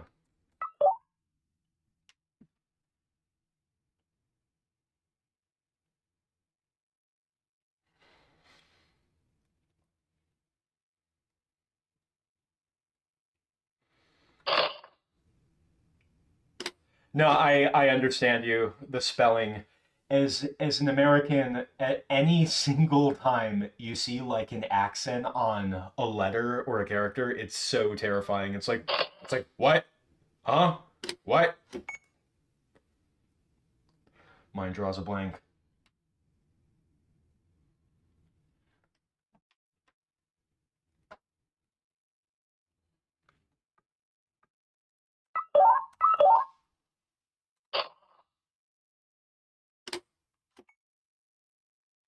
Haven't seen Clay in a while. I mean, look, tonight alone, like every time people there's a lot of things I remember about Clay Kremling, but like tonight alone, like you guys had brought up a whole bunch of stuff that I like completely forgot about the Clay Kremling series.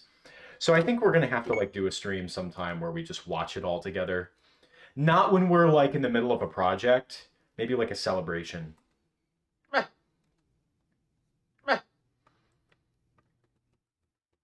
It's gonna be so shocking. The sea bear. I might create a 2D shadow to kind of implement too, because the lack of shadow is kind of pissing me off. Just something, you know?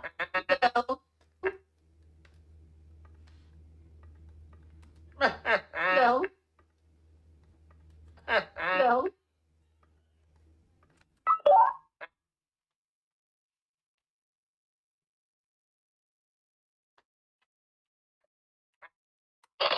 Yeah, I completely forgot, like, Clay Kremling's like in the prison and the islands blowing up and just and then Morhan, he sticks his arm through, or not his arm, his wing through the pile of rubble and helps Clay Kremling.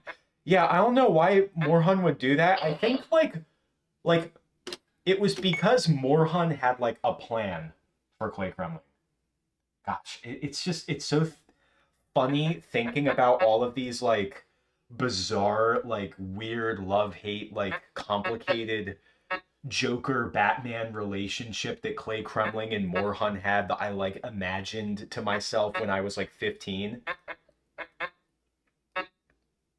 I was oh my gosh, I don't know what I was on. I was just a lad making animations for the internet, and it's just always been a wild ride.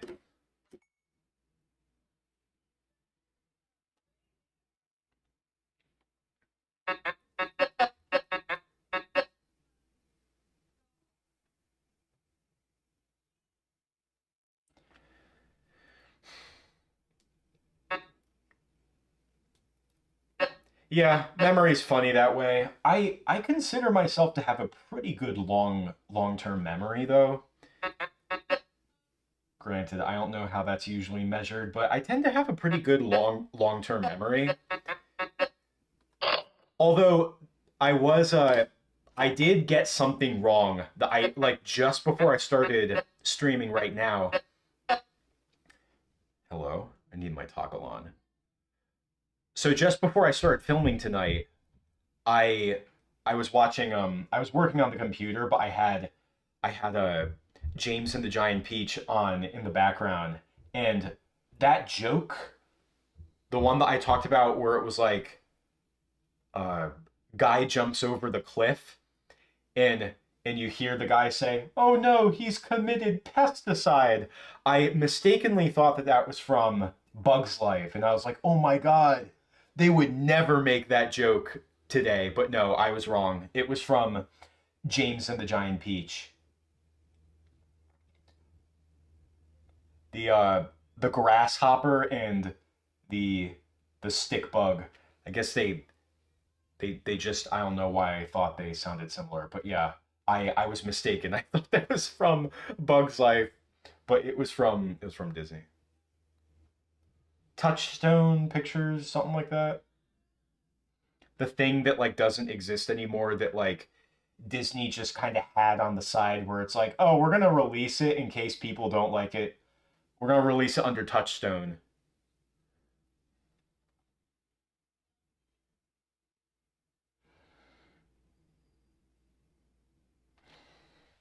I'm being really careful animating Squidward right now because I really would prefer that he does not fall. So it's going to be not fun.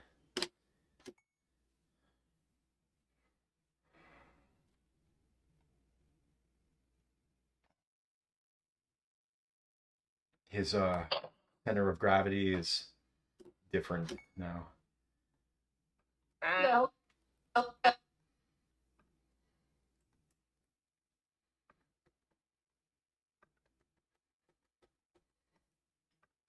No. Wait. Oh. Wait. Wait. Wait.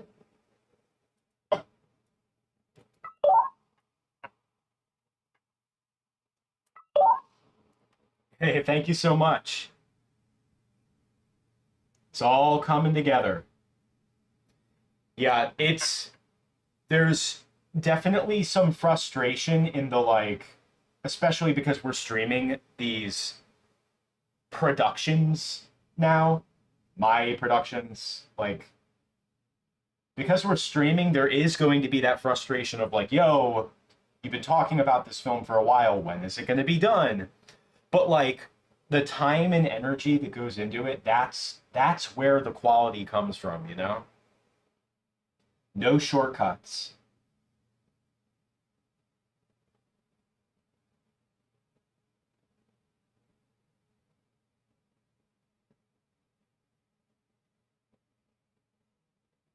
Yeah, if I really wanted to, I could have just done like implemented like a drawing of the sea bear and just did like an animatic and put it into the footage.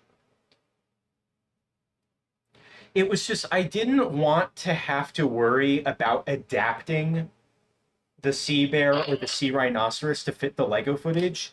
I wanted the Lego footage because remember, this sea bear and our sea rhinoceros, these guys are the stars of the show now. So I really wanted the Lego footage to support the sea bear, not the other way around. You know what I mean?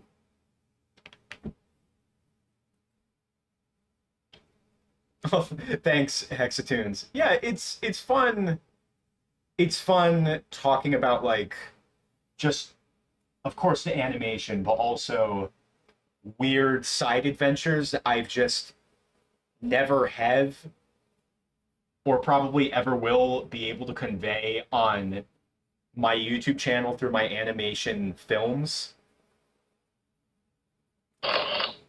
Like when I was talking about, oh my gosh, I was talking about that kid that I knew, that friend that I had. I used to make Lego animations with him. The kid that showed me anime when I was like 12. And then, sure enough, we rewatched Scaredy Pants, Lego SpongeBob BrickBob film Scaredy Pants that I made in like 2013, and he voiced the Flying Dutchman. I had more stories about that kid too, by the way. Oh my gosh, it was like it's so funny.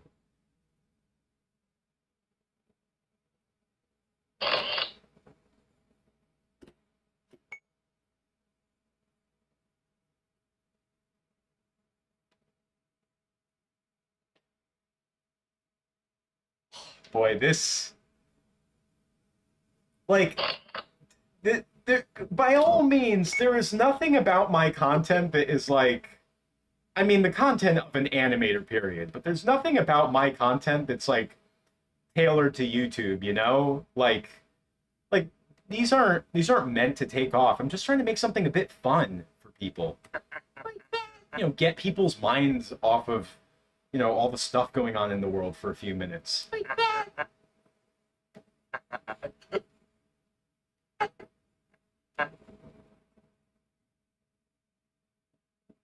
Like people are gonna love this. I can't wait to. I can't wait to share this with everyone. But trust me, that frustration of like, oh, when is it going to be done? When's it going to come out? Trust me, I feel it too.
Oh,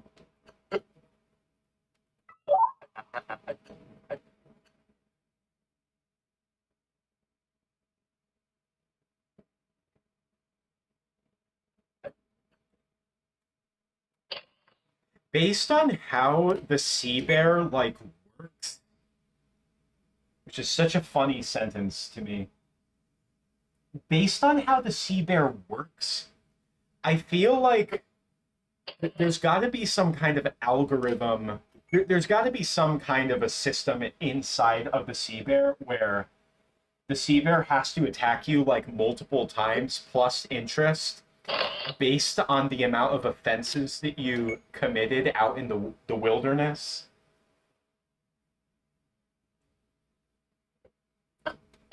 Like it at this point, it would not surprise me.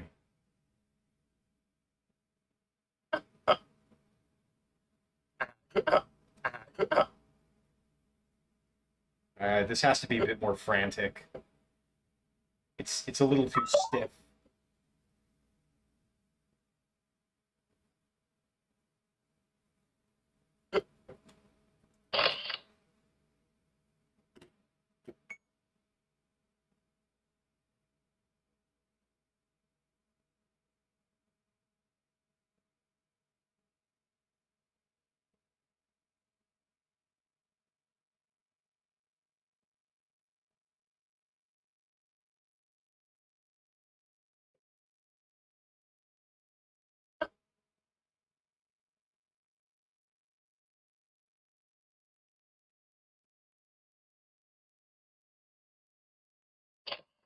Wait, a Game Grumps comp? The the Facebook movie?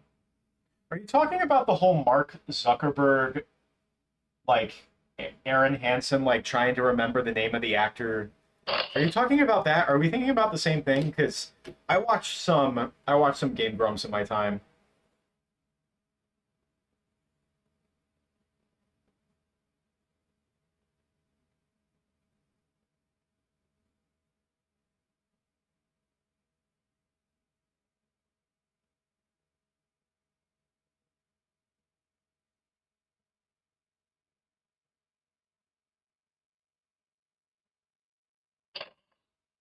What backgrounds for the campfire song?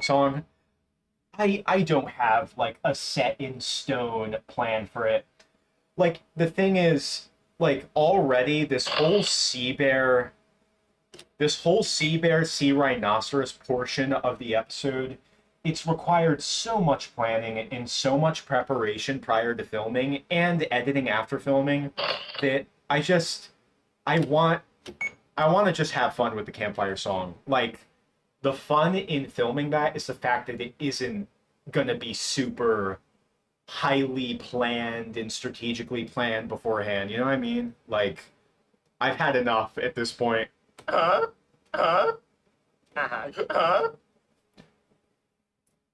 The filming of the campfire song should just feel like just do whatever, have fun with it, get crazy, play with the colored lights, make it like the jellyfish jam, you know, the dance.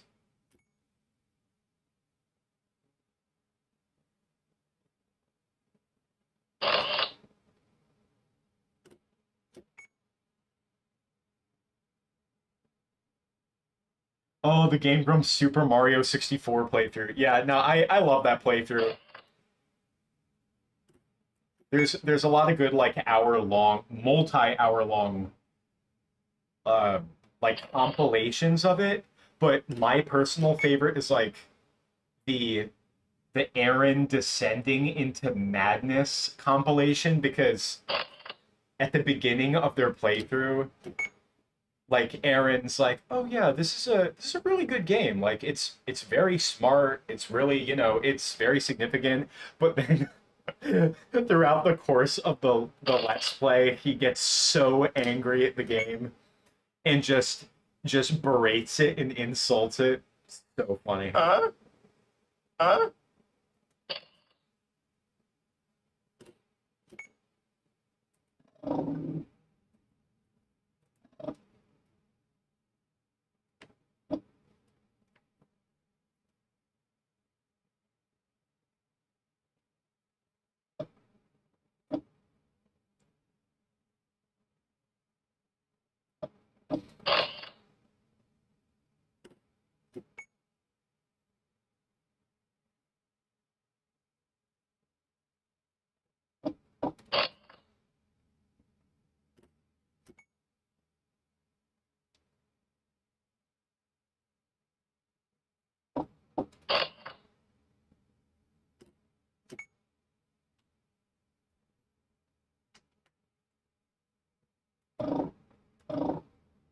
It's funny that you're bringing up incorrect quotes because there's something I want to talk about. Huh?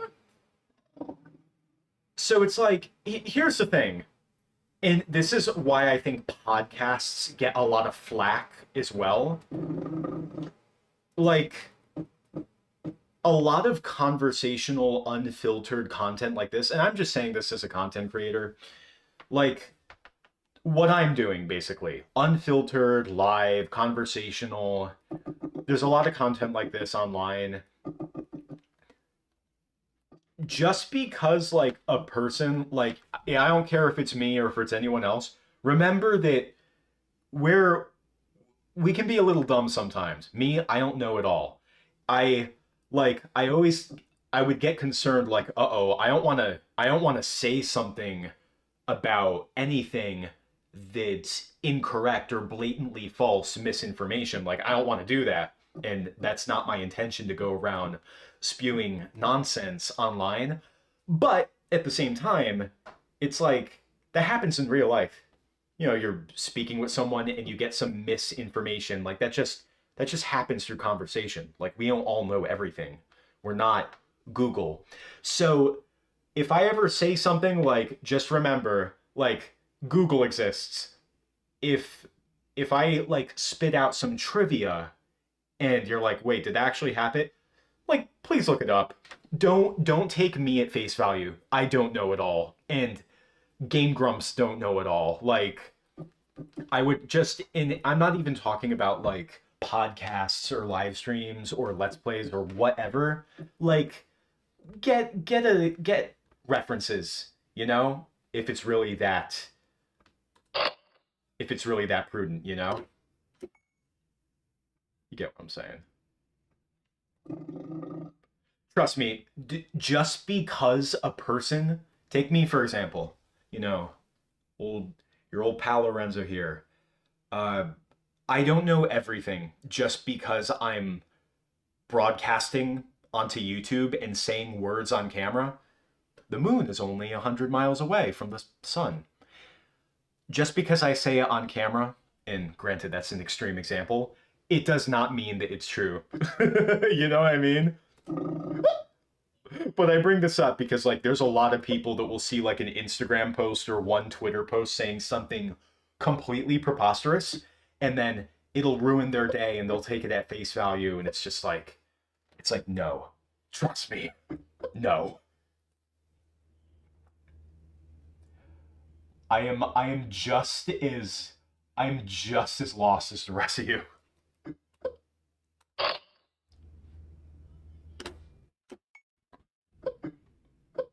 Oh, Aaron dying in Mario Maker. Yeah, that the Rage compilation. Gosh, I remember when those Mario Maker videos were coming out, and like Ross was making all the levels, and like Aaron and Danny were playing them, and they got so like after a while of just all the rage bait levels, like it got to the point where they like blatantly like I remember I was probably like, oh my gosh, like 13 years old and I remember like eventually they started playing levels that weren't made by Ross and they're like, yeah, we're not playing Ross's levels for a while because it's like starting to, interfere with our relationship with him. Granted, don't take me at face value. That this is from what I recall from when I was like 13, but I'm pretty sure they said something like that. And I just remember being like, "Oh, jeez. Jeez." Yeah, those levels were diabolical. I'm going to use my Sharpie.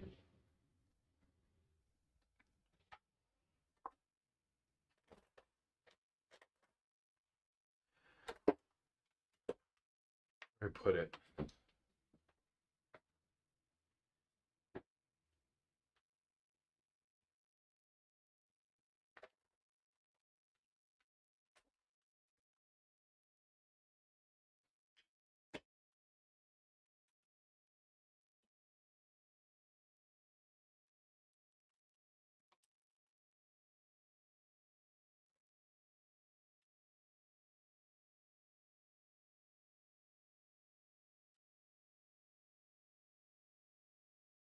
some clay here. I'm just going to draw some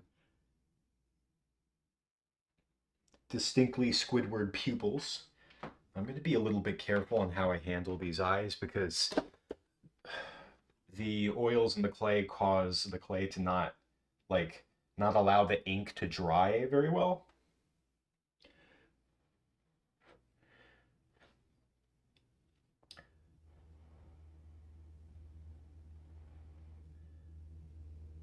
Why did I use white arms on Squidward in the Snowball Effect and Band Geeks episodes?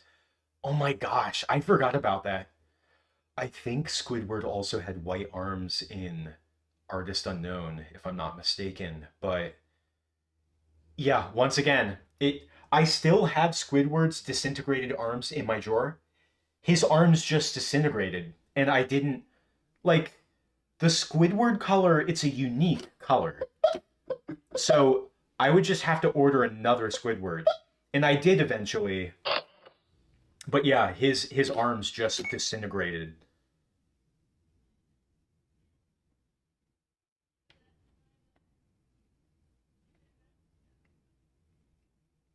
Yeah, you're right. Your idea is showing up. It's gonna be featured. You now think about it. All these amateurs, they're gonna be in the comments saying stuff like, wow, this video is really cool, and wow, Lorenzo really knows how to make a great clay sombrero. But you are gonna be in the comments and you're gonna be like, hey, those eyes, those were my idea. That was me.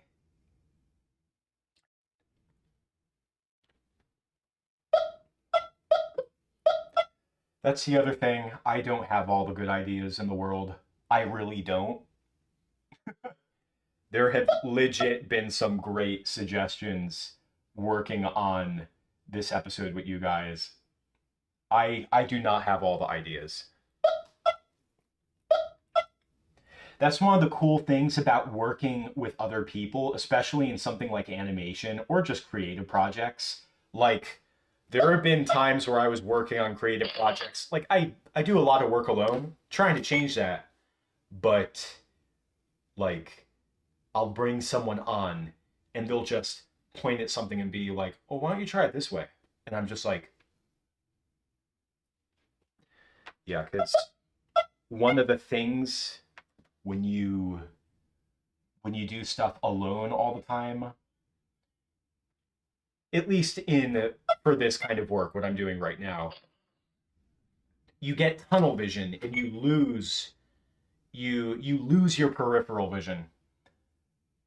You see, when you look at something for 24 hours, you're going to notice a lot and you're going to develop an eye of what to look out for.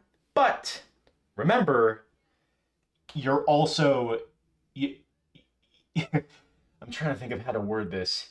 Even though your brain is developing like a system of what to look out for, that doesn't mean you're going to see everything. Your brain's going to focus on certain things, and other things are just going to be, they're going to be way off to the side in terms of importance. You know, when you're a filmmaker, you have all these different things that you really like in your brain. It's like, all right, a little bit of that, a little bit of this, a little bit of that, smush it all together, and then you know, there's a little puppet show. Wait, could you even see what I was doing? Not really. So I'm trying to do it off the camera, but puppet show, symbolism, you know, you're throwing in all these ingredients of things that you like, putting them together, then you get what you have on screen right here. But there's also just so many other possibilities that your brain has already decided against. So, like all this, for example, it's nowhere near that pile.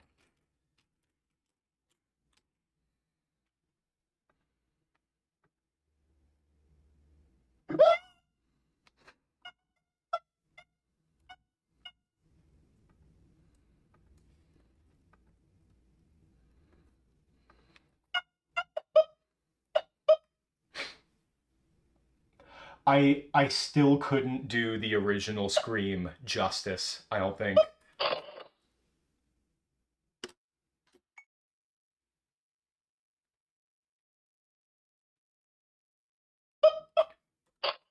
Roger Bumpus's scream was so good.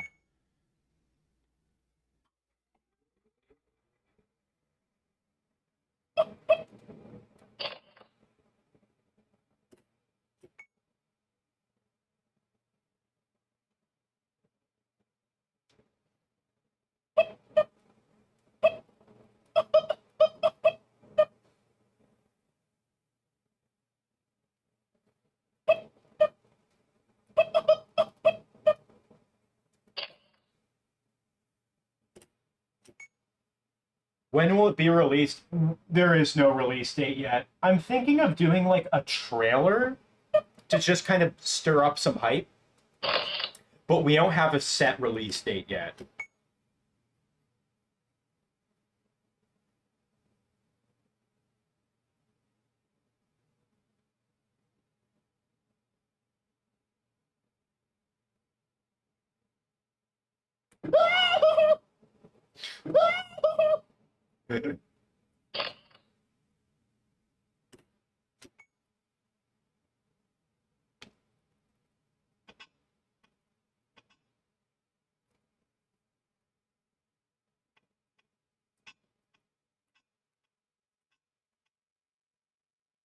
Maybe I'll do a little, like a small on-screen shake.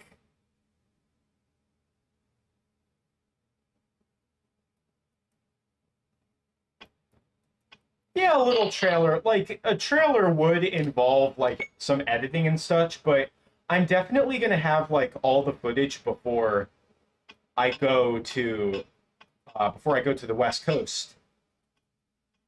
So at that point, I should be able to make just, like, a short little trailer, just to stir up some hype, let people know that I didn't forget about it. Granted, I had been making posts on the BrickBob Films community tab.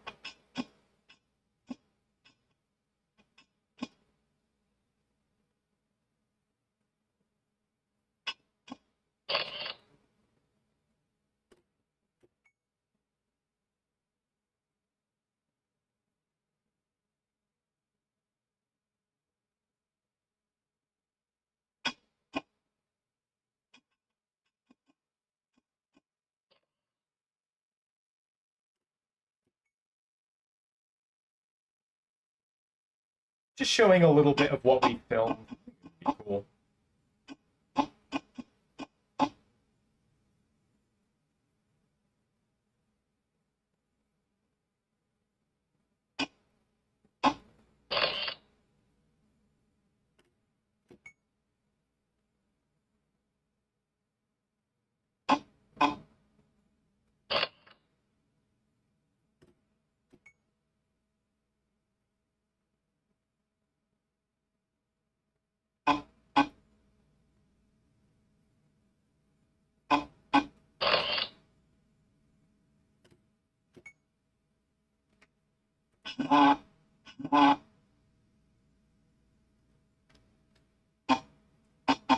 If I don't apply a shake effect to the bear, I feel like that might work. Because he's the one who's shaking the environment, not him.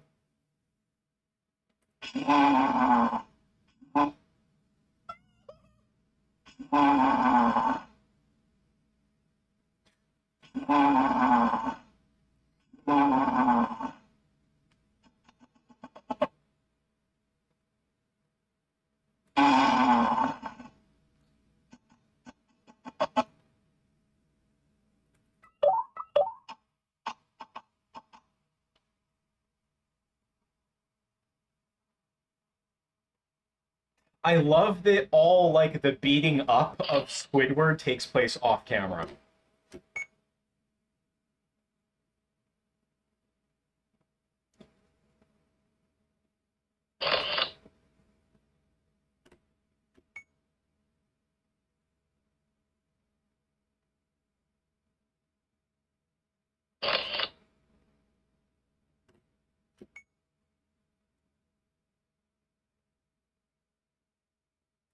I really appreciate you watching me on the plane, but is that, like, allowed? Don't disrupt the... Don't forget to turn on airplane mode, though I appreciate you showing up. You watching on the plane.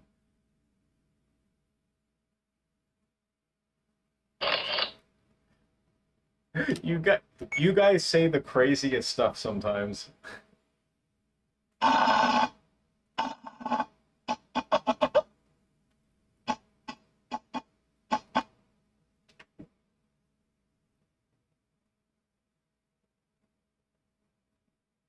Whoops.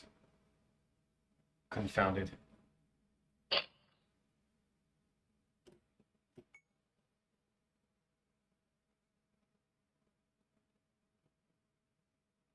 I can't wait to get the stuff off of Squidward.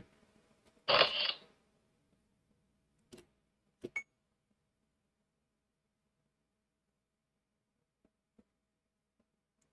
my gosh. Sounds like a pretty sweet plane.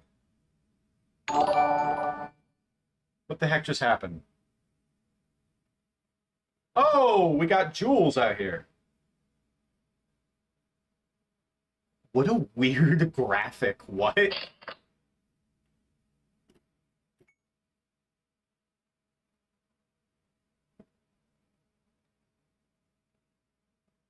Trust me, when the apocalypse comes, I will be streaming. You can count on that.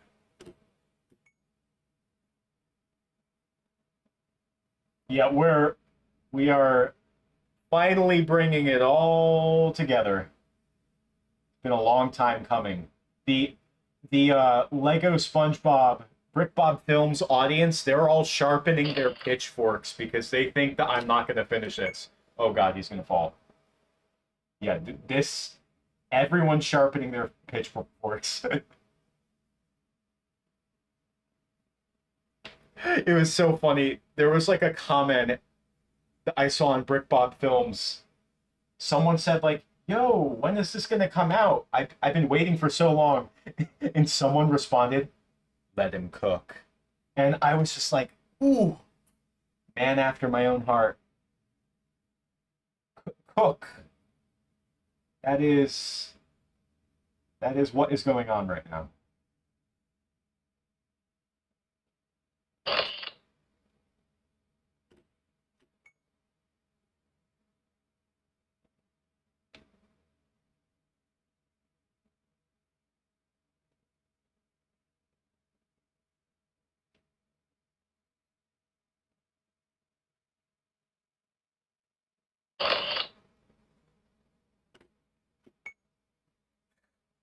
This scene is so funny.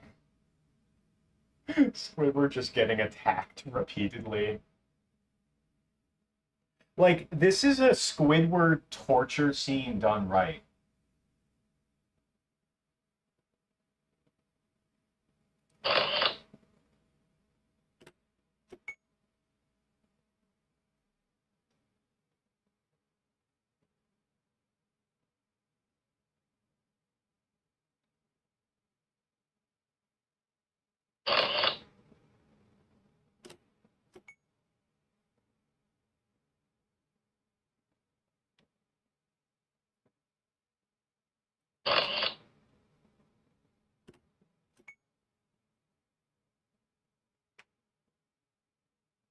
Okay, I'm gonna take this clay off. So I would put clay on my Lego figures when I was a kid for episodes of BrickBob Films, but I don't know if it was because I was using a different kind of clay, a different brand, but it would like legit damage the figure, like the plastic. It would damage the print. Sometimes it would like melt the plastic somehow.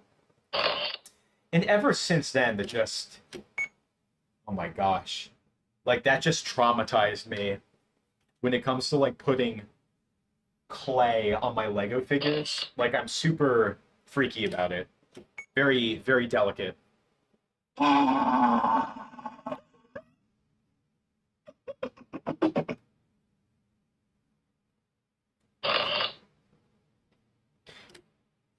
Squidward was his favorite character to work with. Yeah, I don't blame him. He can be a really funny character if done right.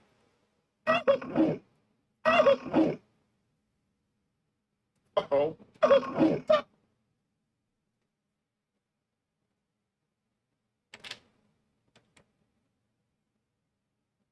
Yeah, I remember like Jay Lender, he said on like gosh, this must have been around the time I made Fry Cook Games, but like he said on Twitter, it was like he really didn't like the episode Krusty Love.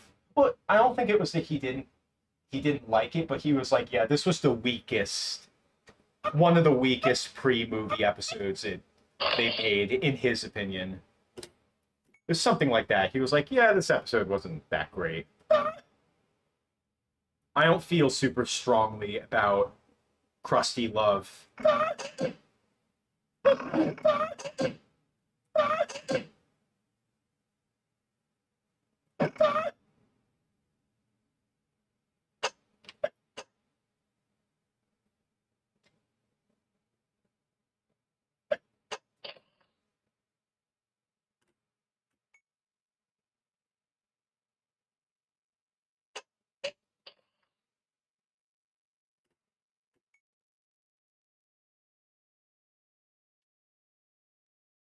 A stretch toy.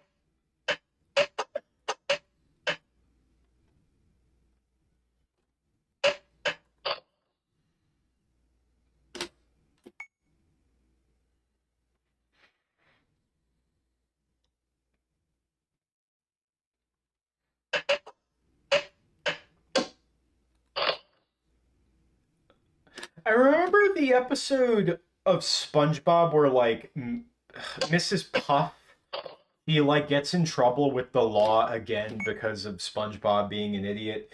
She ends up like having to work at the Krusty Krab, like 'cause she like drives through the wall or something like that, and Mr. Krabs comes up to her and is like, "Oh, you kind of broke my wall here. It's not really good." And like, it's so awkward because like they've technically dated before, and like they kind of address the fact that they dated, like the awkwardness. Like he's like, "Oh, it's there's a lot of damage here. You're gonna have to pay it back." And she's like, "Wait, you mean like by dating you?" And he's like, "Oh, ah, not, nah, no." It's like so awkward. It's really awkward. And I'm like, I don't know if that was intentional, but I mean, if, I guess that interaction, that whole exchange is consistent with the fact that they dated.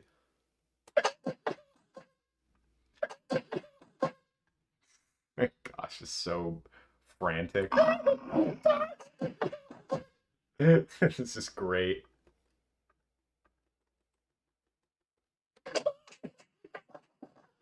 I've talked about this before. I was trying not to laugh when recording these lines, like this portion of the episode.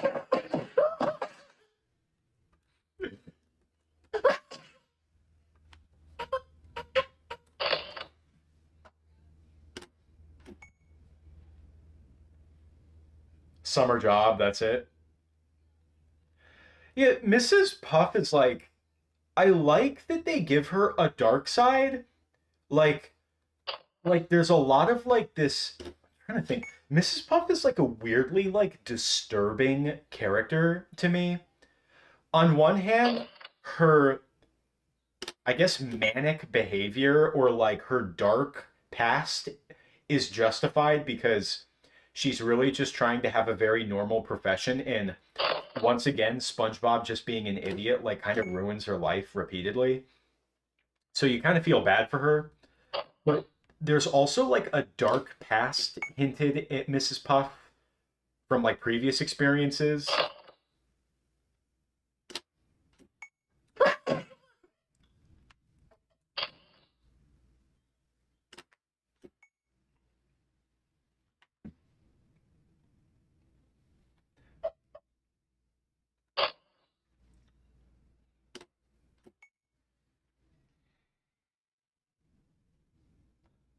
Like what was it like Mrs. Puff when SpongeBob gets his first boat, she's like, "Oh, I have to move to a new town, start a new identity, new school with a new name." She's like, "No, not again." Like they kind of play up the fact that like Mrs. Puff has like some skeletons in the closet. unfortunately, they just don't really go. They don't go anywhere with it. Like she's more like disturbing than like Plankton. I feel like Mrs. Puff's theory. I've never heard of that, but I'm sure one exists.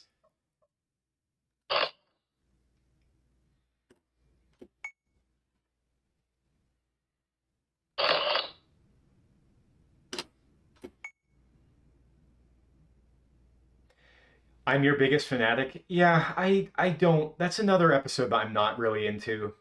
That's like a bizarrely like really mean-spirited episode, kind of similar to I'm with Stupid. That's an episode I'm not really fond of. Like, will I make it someday? I don't know. Like, it could be fun having like a guest come onto the show, voice Kevin the Sea Cucumber, and do a clay animation. Jellyfish queen and king, but I don't know. I just like that's an episode that I'm not really fond of.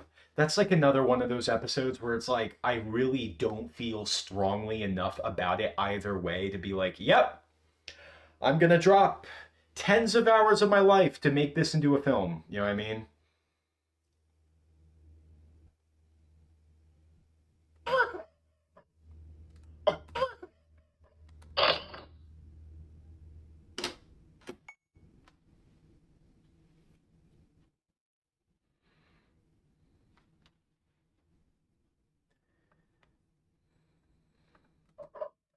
You know what's another episode I'm not like really into is Doing Time, which is interesting because that's basically like an episode of SpongeBob where Mrs. Puff is she's really the main character. SpongeBob's more of a side character in it.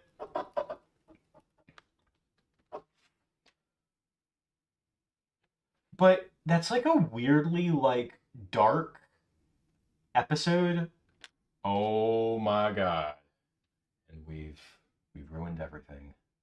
Okay, we're gonna improvise a bit. So, like, I don't know, I really don't like considering that SpongeBob is supposed to be this like really friendly, high-spirited, nice, sweet, like he's supposed to represent like the, youthful, good, nice inner child that all adults like secretly have, I feel like. Like there's so much youthful energy to him, but I don't like it when the writers of SpongeBob portray him as this like highly obsessive stalker, invasive, like just really creepy, really creepy character. I've never been into episodes like that, and I just feel like the episode Doing Time is one of those episodes where SpongeBob's kind of like this terrifying like villain. He's like the cable guy in the movie The Cable Guy, where it's like that movie I think is brilliant because it's like even though it's a comedy, Jim Carrey is so like menacing and terrifying in that movie. He's basically a movie monster in that movie. I don't like it when they do that with SpongeBob. It just seems like a bastardization of the character.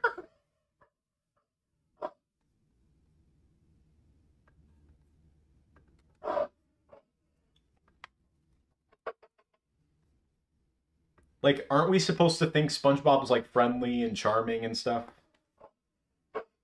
And it's one thing if you have SpongeBob do something like weird, like on occasion and stuff like that, something out of line. That's not meant, he doesn't have to be perfect, but like episodes like Doing Time and Squid's Visit and Boating Buddies or I don't know, Slide Whistles, Stooges. I'm trying to think of more off the top of my head. Like, or even like a pal for Gary. Like SpongeBob's like an active antagonist in that episode. Those episodes. I'm definitely forgetting a whole bunch, but you guys know what I'm talking about. Yeah, you know what another weird thing about doing time is? I never understood the ending. Like, I know that they're I know that they're playing up this whole thing that like, oh, is this the ending? Oh, this is what happened. This is what happened. No, actually this happened. Like there's all those fake outs, but it legit the ending of doing time legit just feels like they just gave up and were like, just end the episode. Like the ending is so nothing, it feels like the writers just gave up and just hope that the audience like doesn't notice.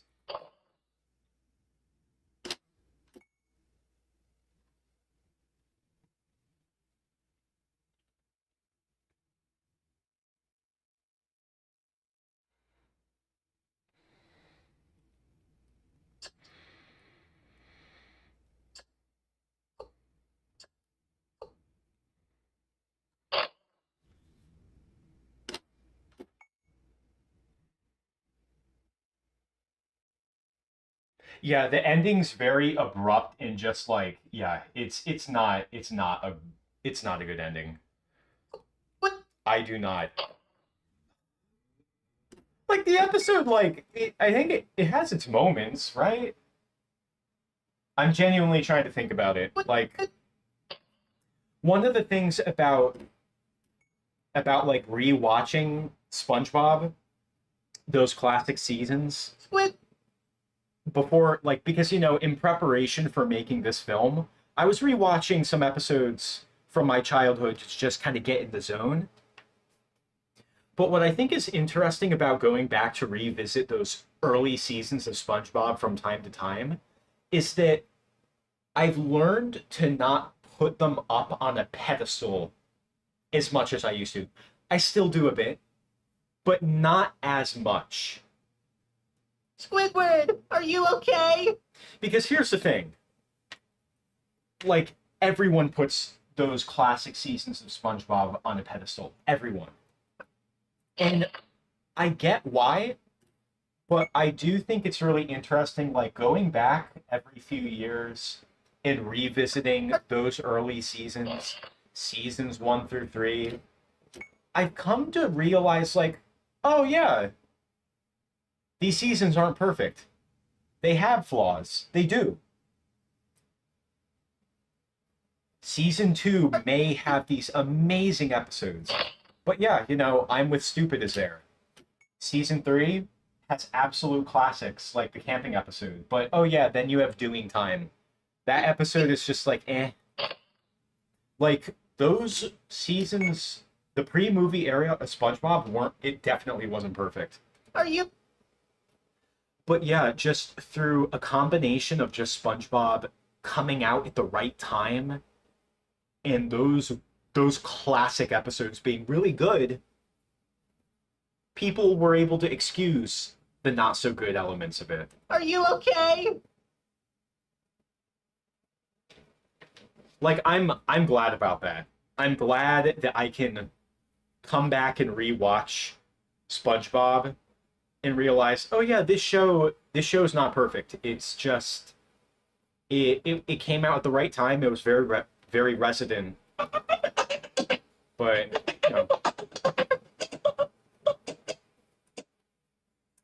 I don't think I can split this footage.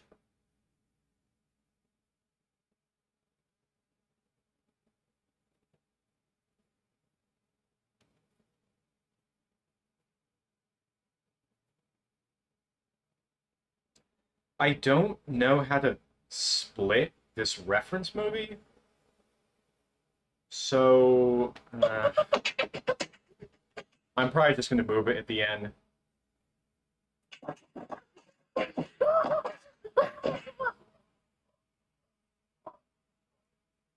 Squidward, are you okay?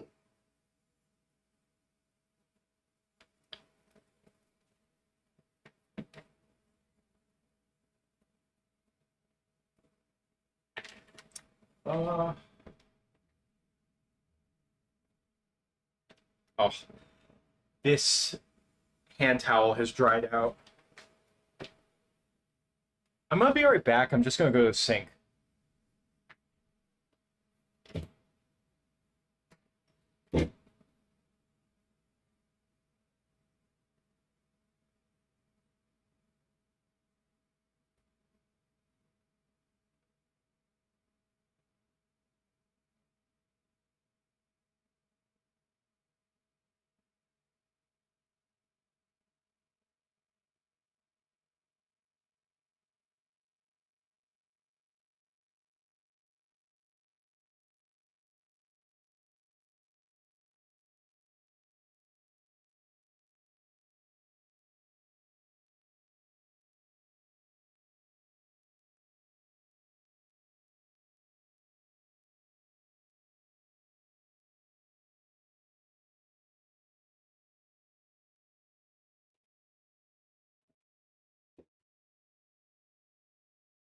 I was thinking about this while I was at the sink. You know what another like straight up broken episode of SpongeBob is? This isn't pre-movie. This is post 2004 film. Dear Vikings. Oh my god. I was thinking about this because we were talking about doing time and how the ending just feels like the writers ran out of steam and gave up. Dear Vikings, I watched that like last year. I revisited it because I remembered it being bad, like uniquely bad, but I couldn't identify what was like I couldn't remember what in particular about it was so terrible. And I am not kidding. Dear Vikings legitimately feels like the writers were writing a 20-minute SpongeBob special, and then like by the time they were 10 minutes in, they found out, oh no, this is just a regular episode. And then they just had to end the whole episode in 30 seconds. Like, it is so. I don't know what happened. I refuse to believe that that didn't happen. Everything about like the pacing of it, the way that it's written, the way that it's structured, the way that they build up the Vikings, everything about that episode feels like they were writing it for to be a special. And they just then like literally just like SpongeBob does a thing and saves the day in like 30 seconds, and it just ends, and they just hope that you don't notice how incomplete the episode is. Just when things start getting like just when they start to get interesting, the episode just ends. Oh god, the episode's so bad.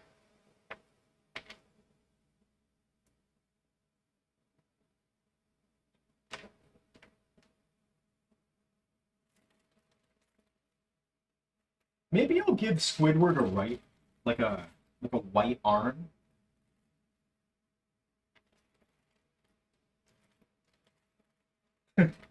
It's funny, you guys brought up the white arm that Squidward had at one point. Well, guess what?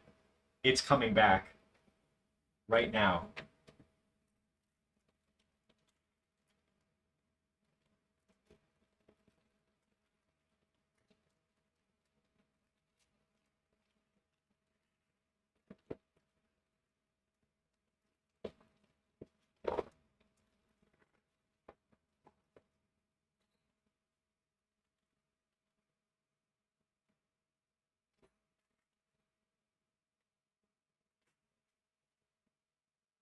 Oh, okay. This should work.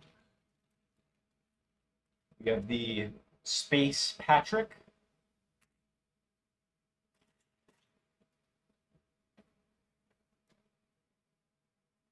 Something fell, don't know what.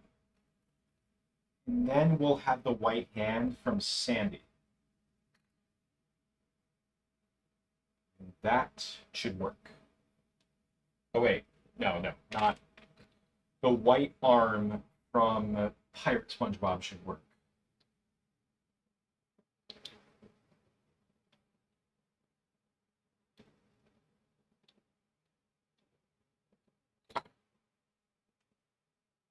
Yeah, did doing time. They really dropped the ball with doing time. Oh, I found another set of white arms. Yeah, uh, a really, really, really beloved, popular episode of SpongeBob that I really don't like is the Krusty Krab training video. That was an episode that I avoided making like the plague for a really long time. People legit say it's like one of the best episodes of SpongeBob ever. It's like up there with Band Geeks. I don't like it. I've never liked it, and I don't like the ending in it. Like that ending just pissed me off so much when I was a kid, and I know that that's the point that they're building up to it only to just end it, but like they could have done something better than just cutting to the credits. Like, come on. I'm giving Squidward a cast.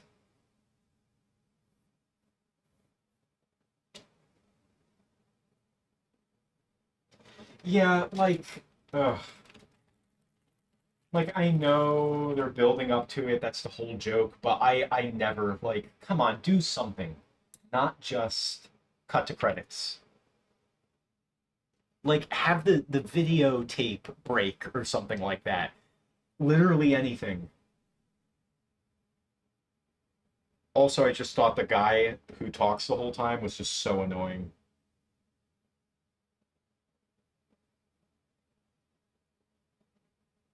Um.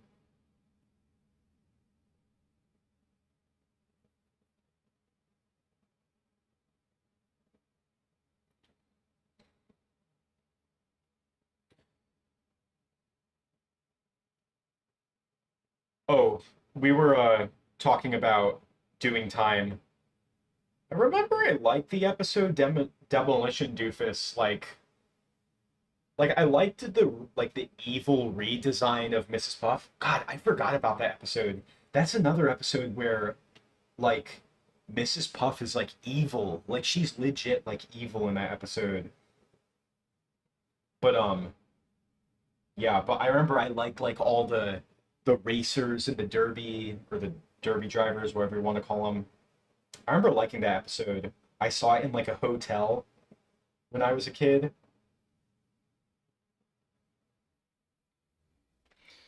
Yeah. I need to rewatch it though. It's been so long since I've seen it.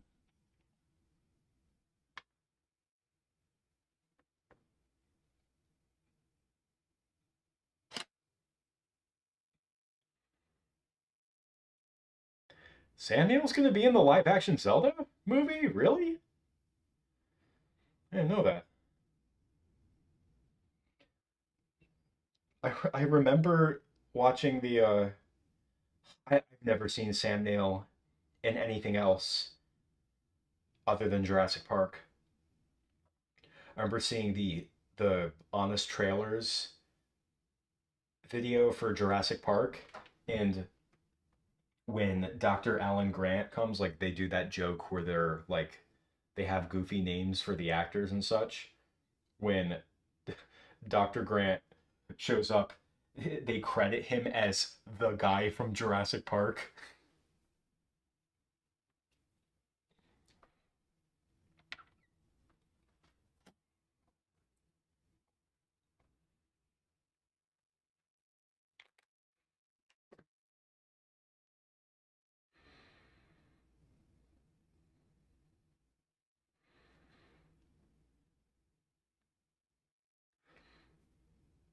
That's funny that you invented your own theory for a more satisfying ending for the Krusty Krab training video than you were given, you know?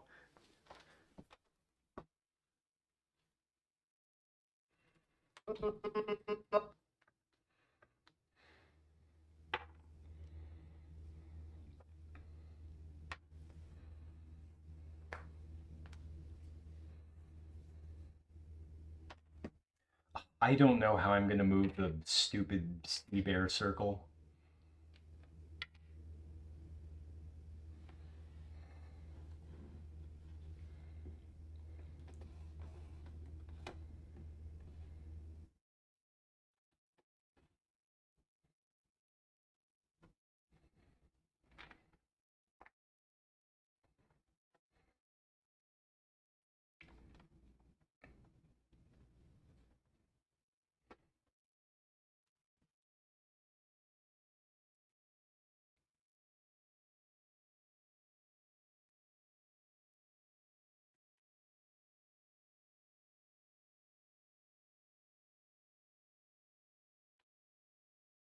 Wait, Legends of Bikini Bottom?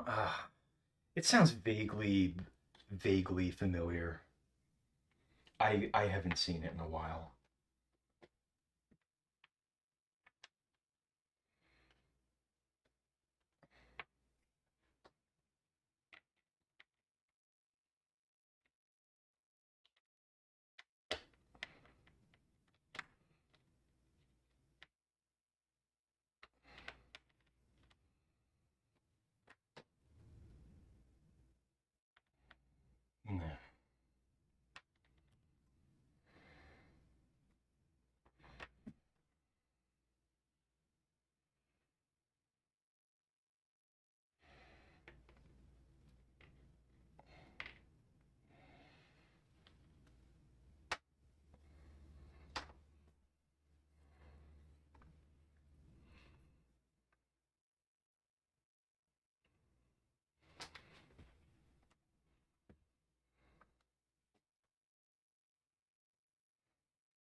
Mr. Krabs versus Plankton is like just a really tedious episode. I'm not a fan of Mr. Krabs versus Plankton. Like that's just to me that's like another one of those episodes where it's like I don't even think the premise just lends itself to SpongeBob very well. Like I don't like it just doesn't I don't know. It just really doesn't lend itself to SpongeBob very well and the the final episode's just very mediocre, unremarkable.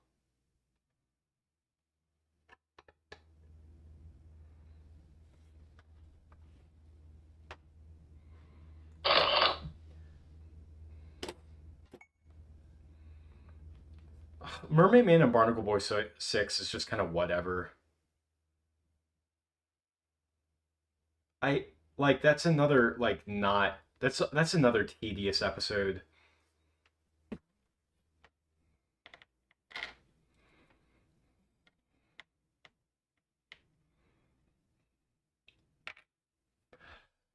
Squid-tastic Voyage is like, you know, pretty slapstick. I think it's definitely better. I think that would be like kind of fun. Like that would be kind of fun to do with clay, like for the inside of Squidward's body portions.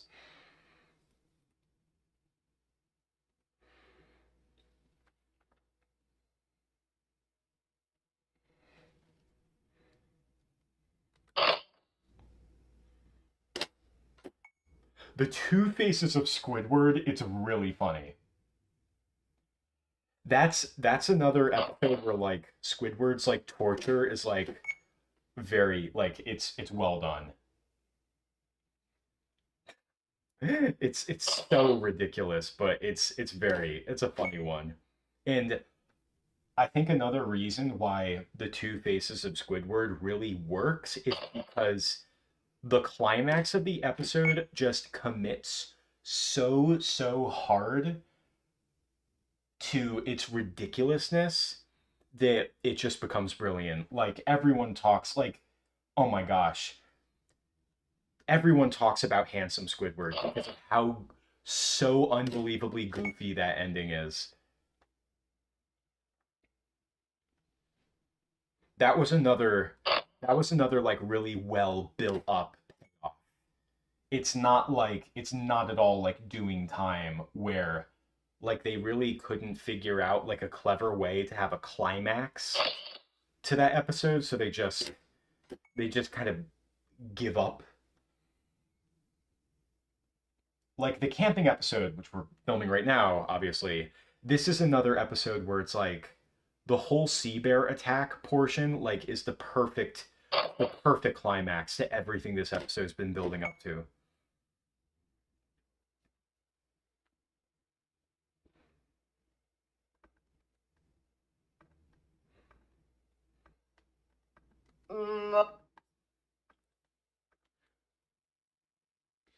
I'm trying to think how I feel about this light.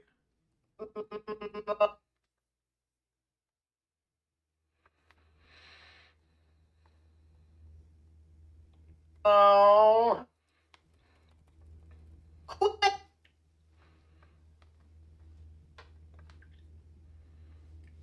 Favorite Jurassic movies are the first Jurassic Park and the first Jurassic World.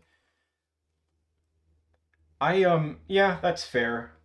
I don't find Jurassic World 2015 to be a particularly likable movie because it's really just like a dumb popcorn thriller that I mean, obviously, first Jurassic Park is amazing, but like like there is this huge irony with 2015 Jurassic World where it's like the movie's trying to be like this commentary on how people aren't impressed by dinosaurs anymore, so they're making a really big stupid theme park attraction monster dinosaur. And it's like the whole message of it is very like disingenuous when you take into account the fact that like the movie is like kind of exploiting nostalgia and just adding in a really dumb nostalgia, or rather, super dinosaur in for to please the audience. But if I just look at the 2015 Jurassic World as just a film, I appreciate the fact that it actually shows us what Jurassic Park would have looked like if it opened up. Like there is a novelty to that, which I appreciate about it. You know what I mean? I don't want to get into a long, like deep-winded nerd rant about how how the Jurassic World franchise like ruined my childhood and is exploiting everyone. Like, come on, like I have nothing to add to that conversation, but I do appreciate that there is the novelty of like, oh yeah, this is what Jurassic Park would have turned out like if it opened. So I think that part's kind of cool. But other than that, like the sequels are so unbelievably bad. They're so bad.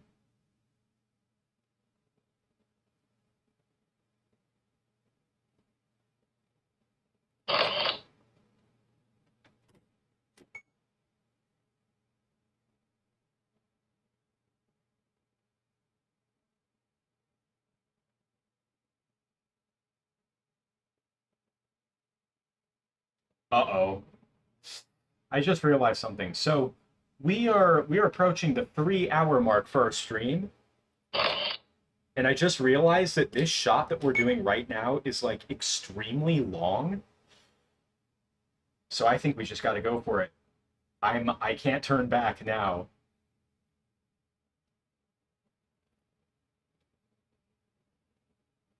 It's not very complex to film.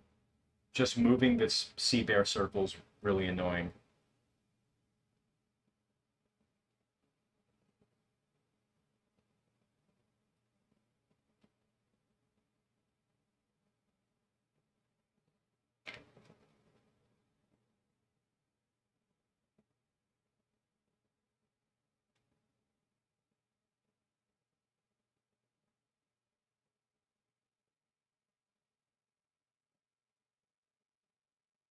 Wait, you have to blow up every rock? I don't even remember that joke. Wait, Jones, if you're able, like, could you put in what the timestamp is for that episode so I can see it? Because now you got me curious. Oh. You have to blow up every. I don't remember that.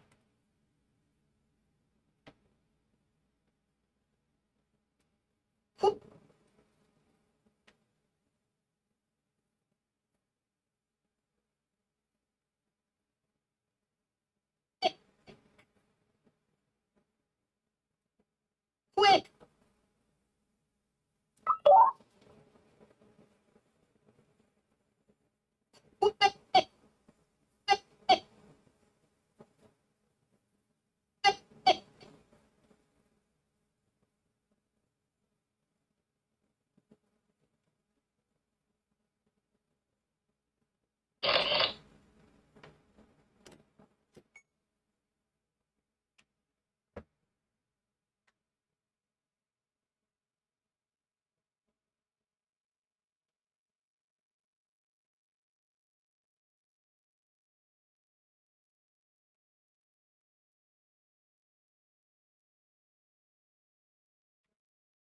The Super Granny games were goated, by the way. Particularly Super Granny 3. I remember that one being my favorite. I never beat any of the only ones I beat were Super Granny Winter Wonderland and Super Granny 3 and Granny Summer Paradise, but that's the same game as Winter Wonderland. It's the same game, just a different coat of paint. But the Super Granny games were long.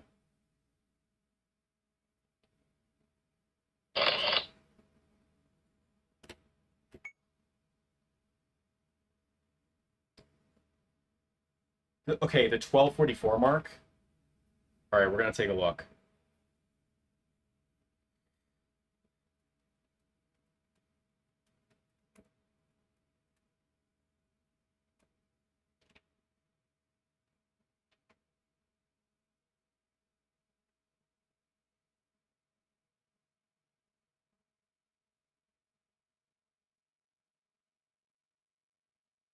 But clicked on the wrong one.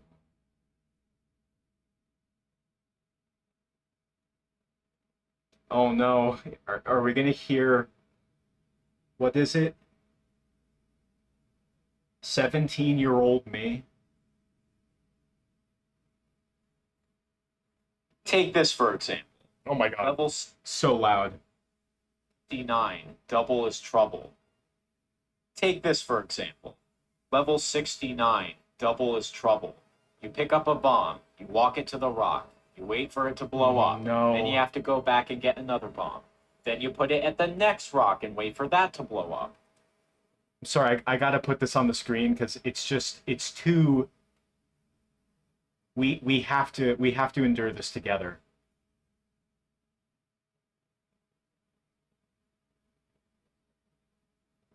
Let me stop the clock for a sec.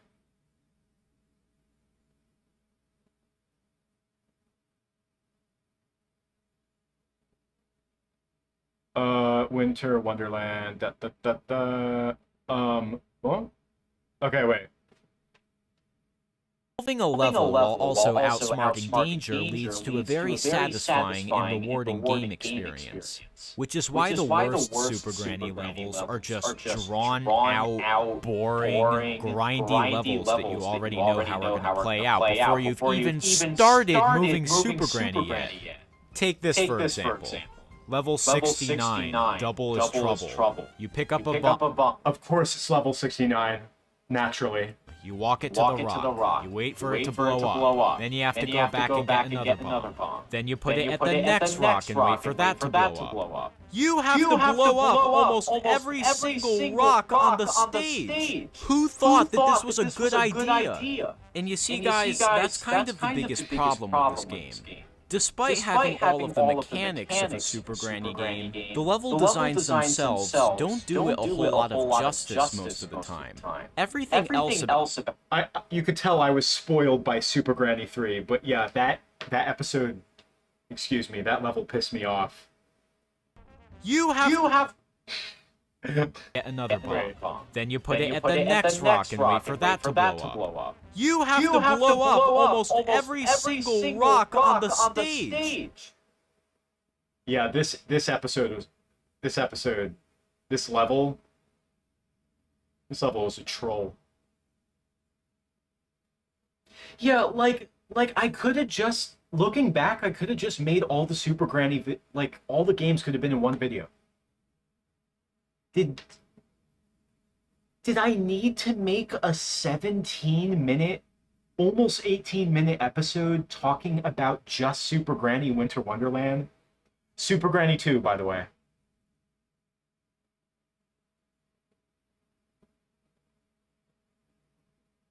Yeah, we'll have to revisit this sometime, but yeah, oh god.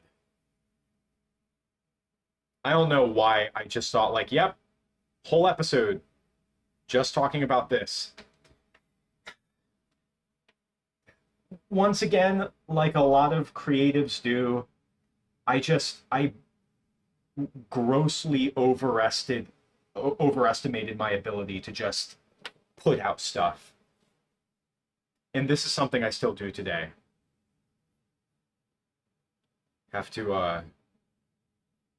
have to continually evaluate the projects that you really want to make versus how many hands you have and how much time you have, which are always too few. You know what I mean? Of course it was level 69. They knew what they were doing.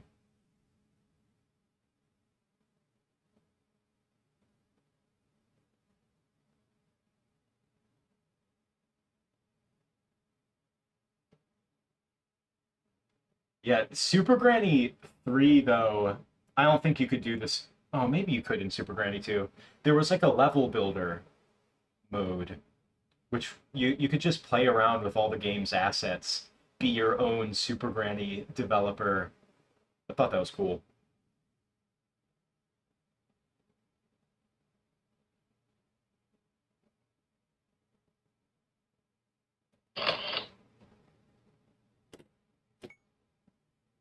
AVGNs, what were they thinking?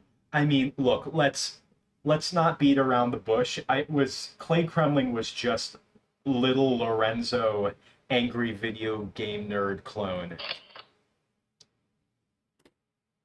I got into the angry video game nerd right around the time I started making Clay Kremling. I was more so inspired by like Cat Icarus and Pro Jared because I watched them growing up. I didn't get into angry video game nerd until I was about 14, but I really liked what Angry Video Game Nerd did with his game review series because like me, like he also wanted to be a filmmaker. So he incorporated a lot of that enthusiasm into his series. You know what I mean? And that's not to say that other contemporary reviewers that I watched didn't, but Angry Video Game Nerd was definitely ahead of his time when it came to quality online production. You know what I mean?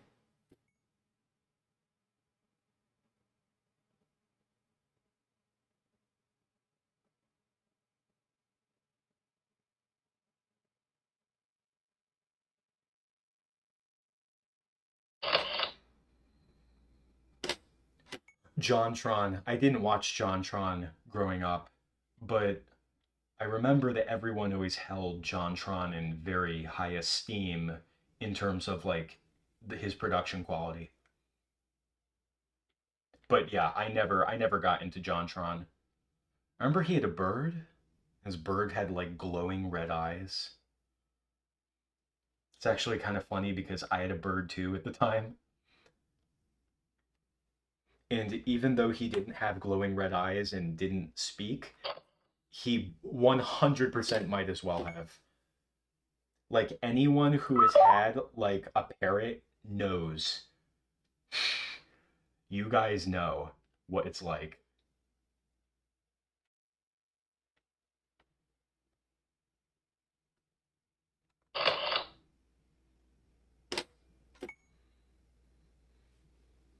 I do remember when Project Spark was unveiled in JonTron's video reacting to Conquer being shown in Project Spark, and he like pukes up blood and like takes a knife and starts jamming it into his Xbox box, and he's just looking out at the sunset, and he's like all hope is lost. Conquer's gone.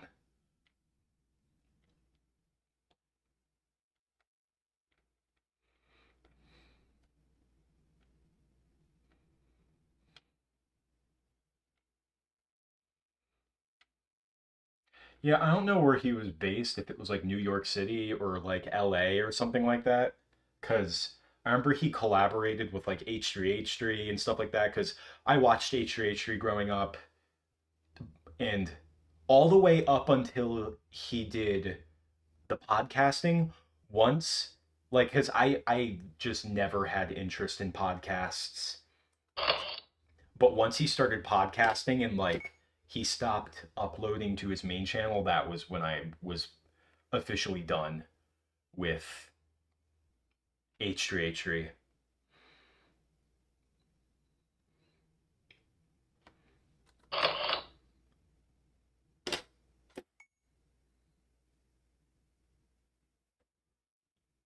Oh, the the super cow joke where squid excuse me. I'm very tired and I'm pretty hungry, so my brain is like having trouble forming sentences. I legit almost said Squidward, but yeah, in the super cow video, that joke where he gets the milk spit on him from the cow, like I legit just stole that joke from American Dad. I'm sorry. I I can't I can't take credit for that joke.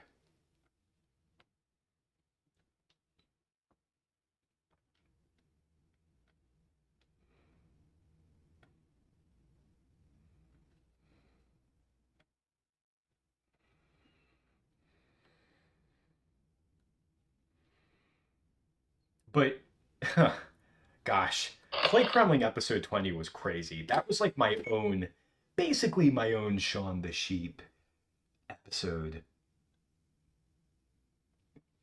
I don't remember why. I really just wanted to make my own Clay Kremling messing around on the farm episode. I think it was just because I had like this vision of like, oh yeah, what if Clay Kremling was in charge for a farm for a while? What kind of antics could he get into with the cows and the bulls? Originally, I sculpted a bunch of pigs too. He was going to interact with pigs, but I didn't want to be animating tons of extra stuff. So I left the pigs out of the episode.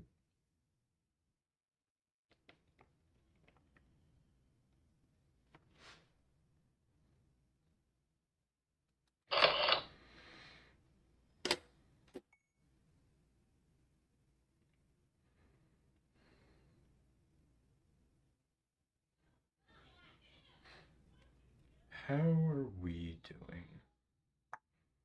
All right, good.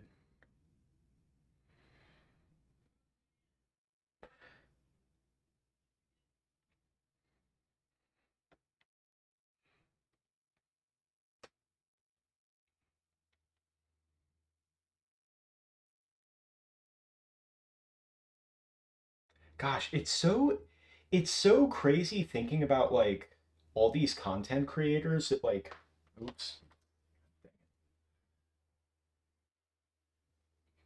It's too it's too dark. It's too dark down here. But it's crazy thinking about like all those content creators that like started out with more either like labor intensive content, whether it be filmmaking or animation, but then like they switched to longer form, not scripted, less edited content. Cause like I remember that kid that voiced the Flying Dutchman in my Scaredy Pants from that I made when I was like 12. BrickBob Films 2013. Like I remember him we were hanging out and him showing me those like those Pokemon animations that Aaron from Game Grumps was making and thinking I remember seeing those animations and being like, "Wow, this this guy's going to go far with animation." But I don't even know if he does animation anymore. Definitely not as much.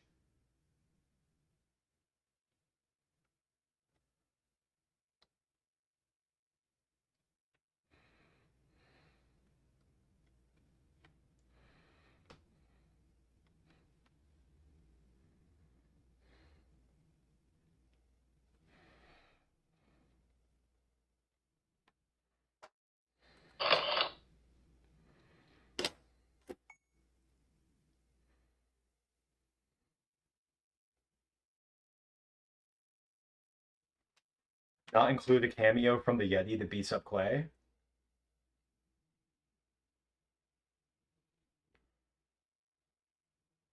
Oh, I should have had the Yeti be on the floor. Yeah. Oh, that would have been funny. That would have been some good cohesion.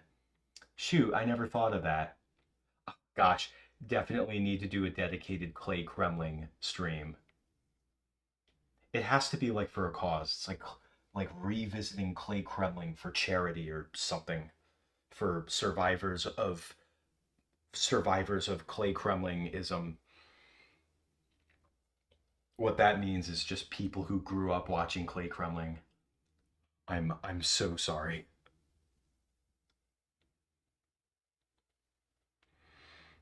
They can't be the worst things on YouTube though.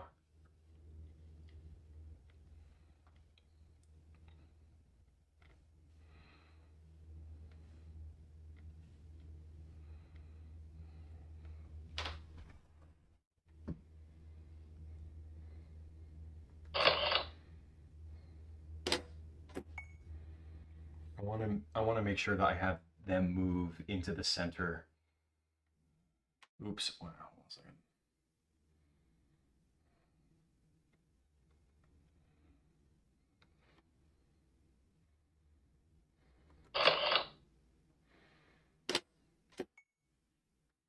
That would be funny. The Yeti just be like, "Oh yeah, hello, you're down here now."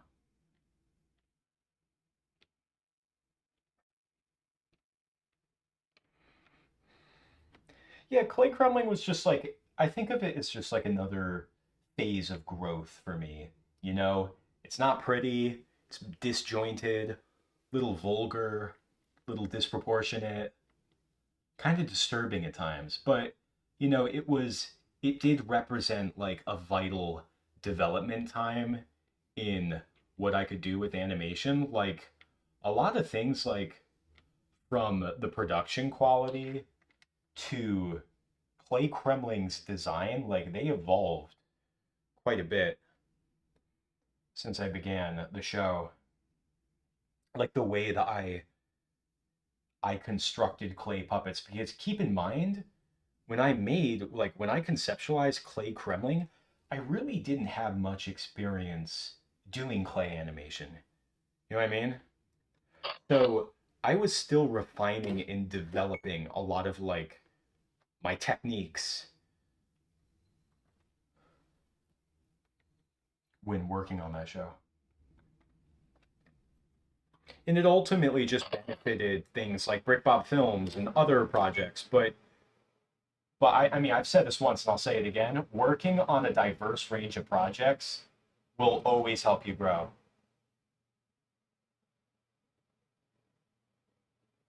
Because you know you try some new things, fail a little. Because when you're doing like the same format, like same formula, BrickBob Films is a formula. When you're doing it over and over and over, it can get stale. Feels like you're going through the motions. So you got to do something to spice it up.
It's only a half circle.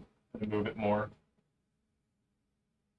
The dirt just got smushed together. Now I'm at half a circle.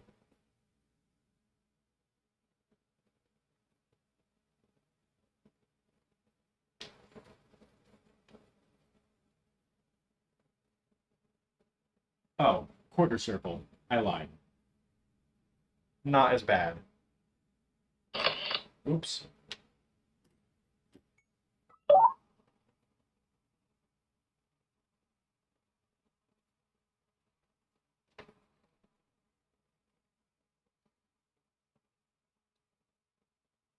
Yeah, that's the fun thing about making all these films, like being like just making projects and putting them on YouTube. In every project you make, it's just encapsulating where you were at a given time, what your interests were, what your tastes were, what your capability was.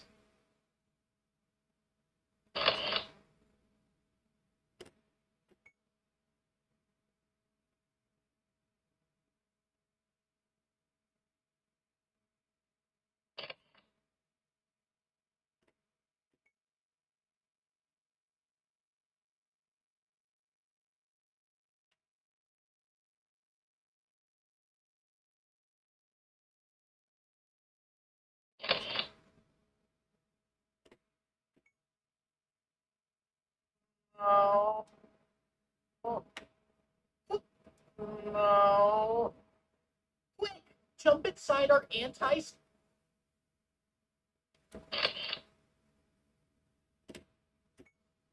Sea bear circle.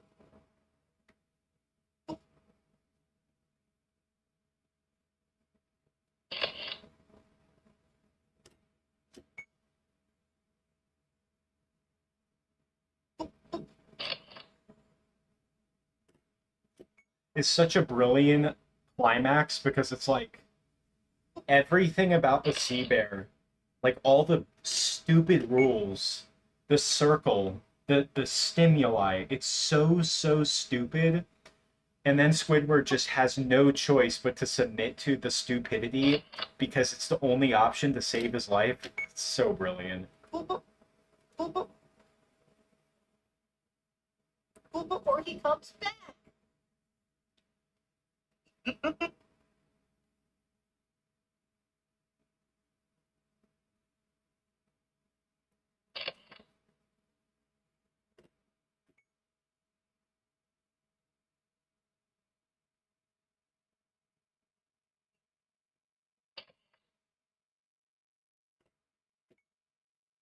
I actually don't have the Yeti anymore from the Turdix episode. I could order another one though, but I don't have that one.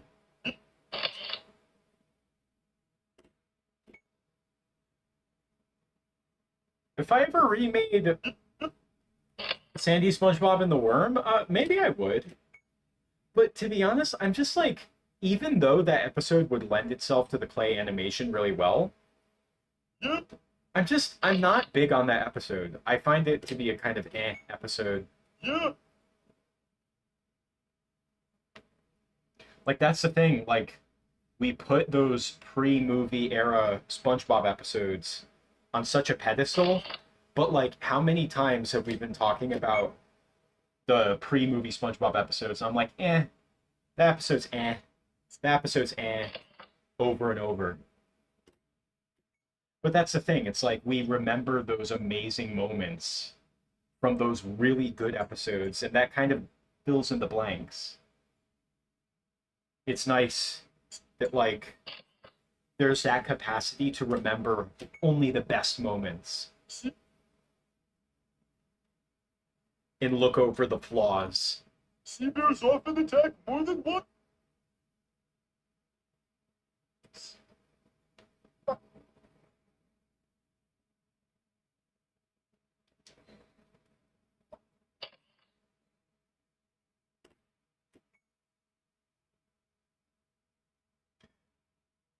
So, Squidward with the white arm. So the reason Squidward has a white arm is because I want to make it look like he has a cast because he got beat up by the sea bear. Because someone in the chat here mentioned that Squidward had a white arm for a while in my really long time ago, in my older videos. The reason that that was a thing was because his arms just disintegrated. So I just worked with what I had, because this pigment is very unique to Squidward. Like, you can't just find this on another figure, you know?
Would I do the reference? Probably not.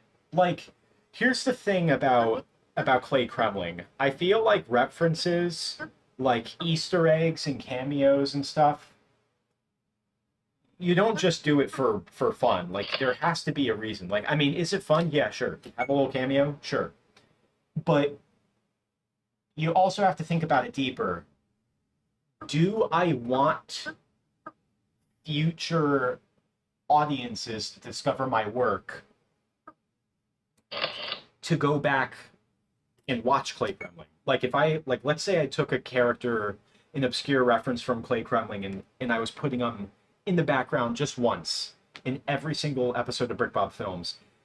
I would only do that if I really wanted people to get curious and go back and revisit Clay Kremling. But personally, I just don't want people to go back and revisit.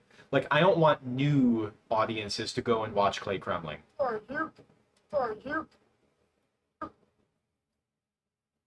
If you go back and revisit it, you know, more power to you. I'm sure it's a fun trip down memory lane, but Clay Kremling is not something that I would advertise anymore. Like to new people that I want to watch my stuff or work with. Like, no. It was a chapter. It was a chapter of my creative history that's just over, you know? Are you crazy? There's a lot of things about Clay Kremling that I don't like and that I don't want to represent the work that I do now. You know what I mean? Are you crazy? Does that mean that I'm going to delete all the episodes from YouTube? No. Like, if I did that, they'd probably just get re-uploaded anyway. So, you know, I'll leave them on the channel. But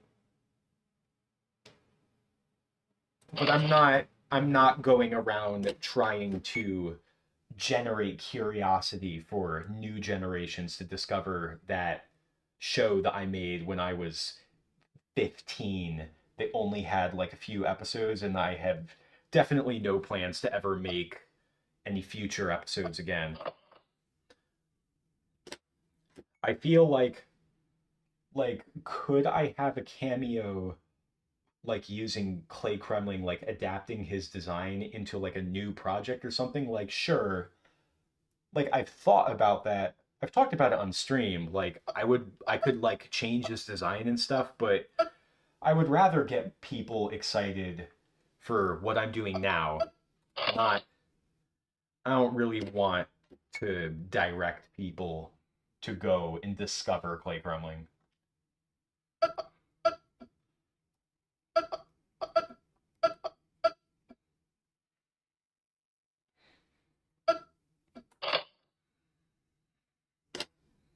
How'd I add the injuries onto Squidward? Just Clay.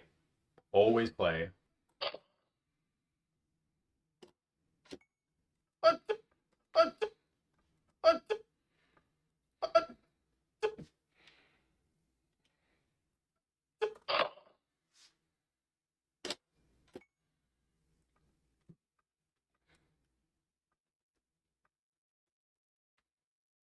A dirt. You crazy? A dirt circle. Urkel won't stop. That. Oh. That.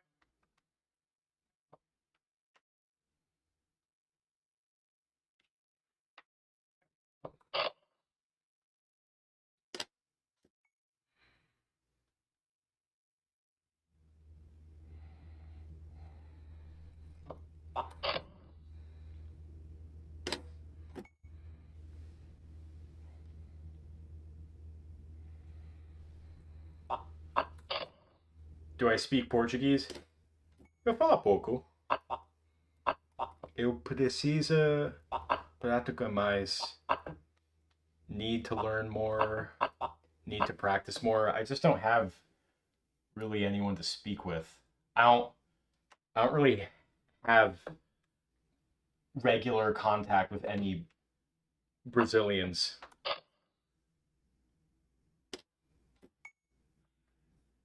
A black monster?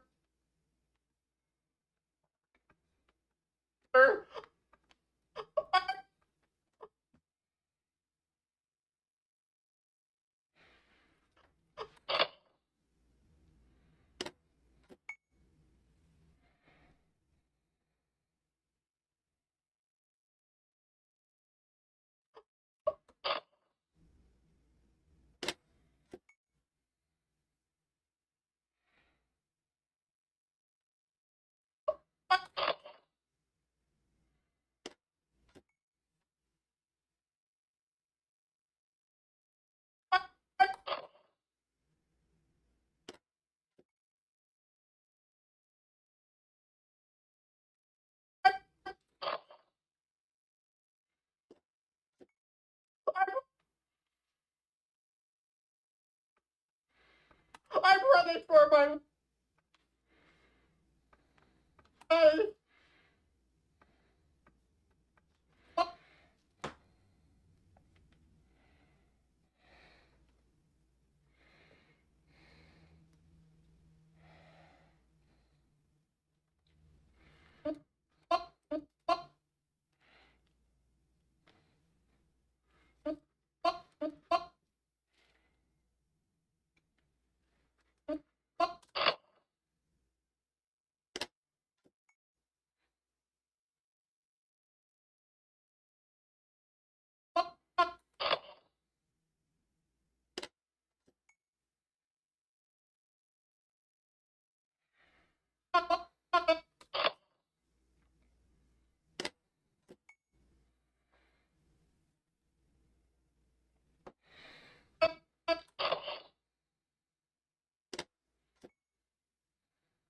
Life.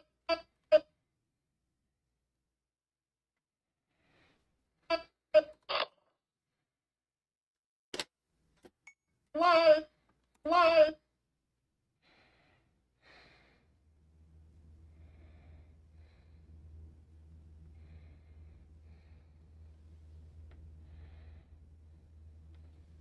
Yeah, he's running, bro. He's running.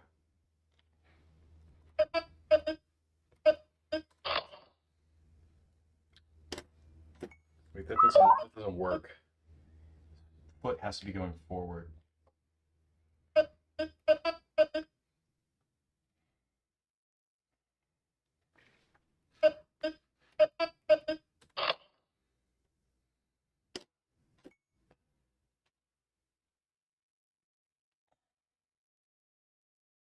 Life. Life.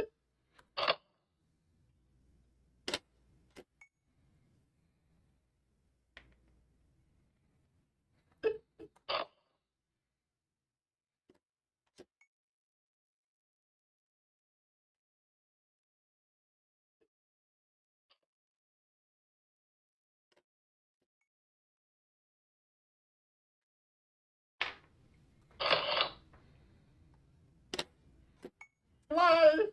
Life.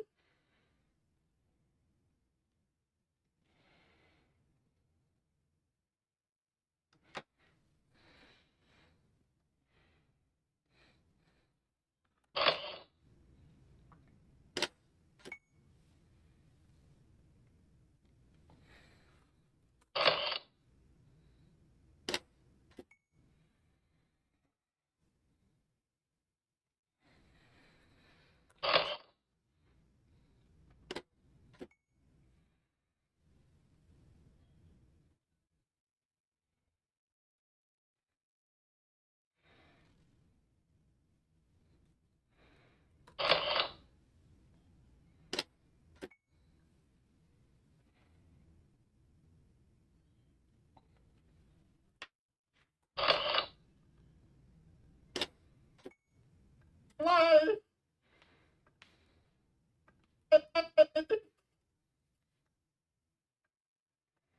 No. No. No. Yeah, it looks a little weird. No. No.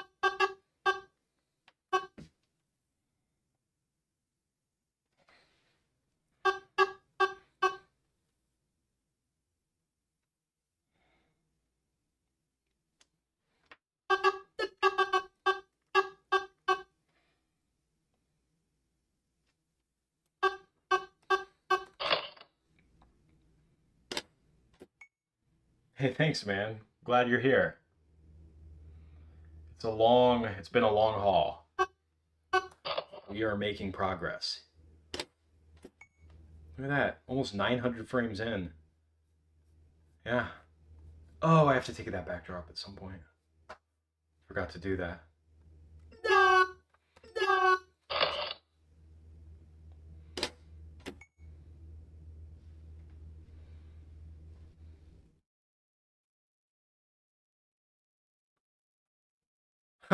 Wait, Clay, he would like the games that Clay Kremling dislikes? I never thought that far. I just thought that Clay Krembling would be this like mischievous, No! just like just this antagonist. But yeah, I never thought like he would like the games that Clay Kremling would dislike. I that would be funny though. But here's the thing, I didn't even have a voice for him. Like I probably would have just like lower pitched my voice or something. No!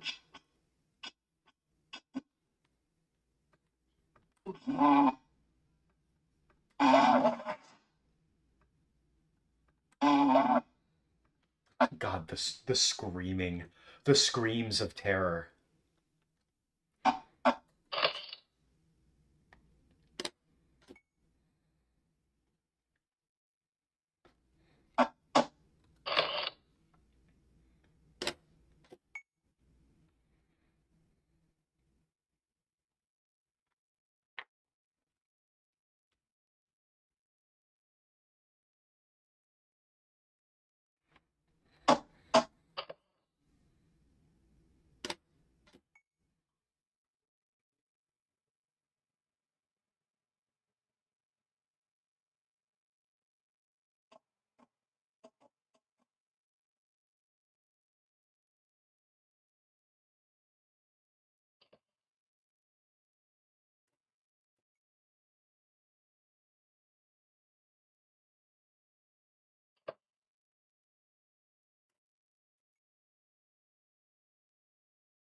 Yeah, that would be like a good that's a good idea for Clay Krembling.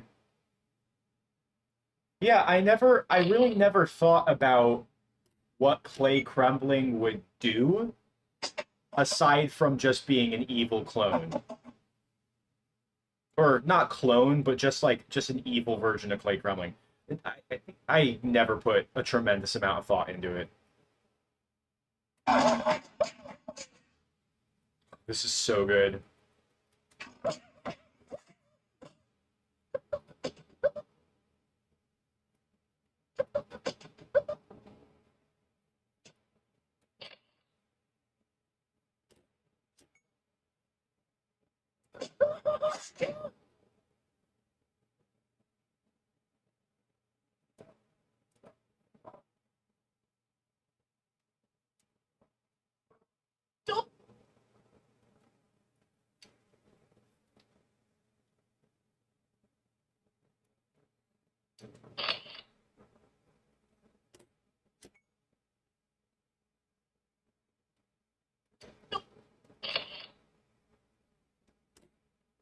This episode's kind of similar to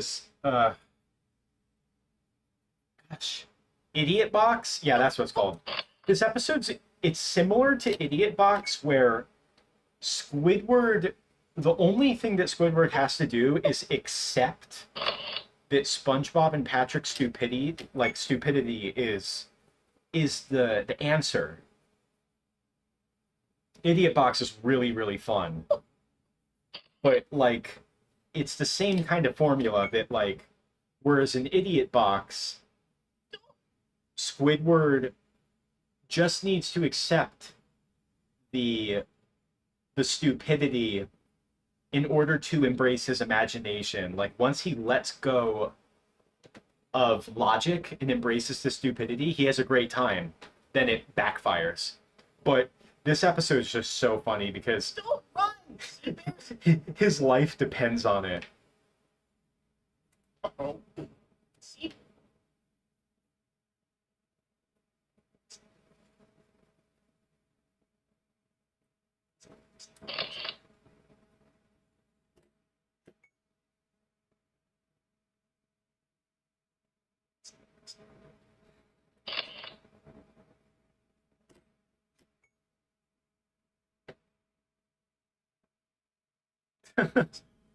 I couldn't afford a present for you this year, so I got you this box. That's what I got you.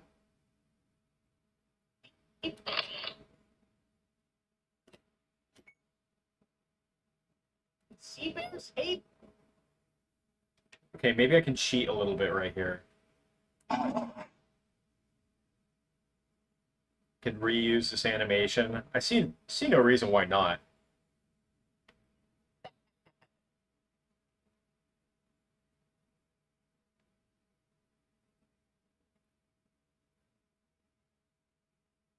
Oh. Whoops. No! No!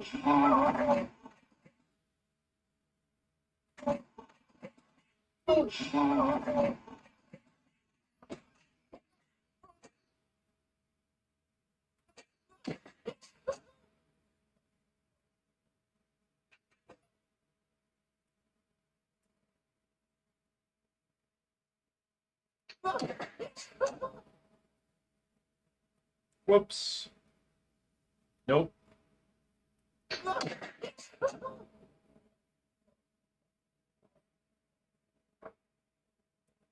They hate limping more than they hate limping. They hate limping more than running. And there we go. We just saved ourselves some time. That is... what?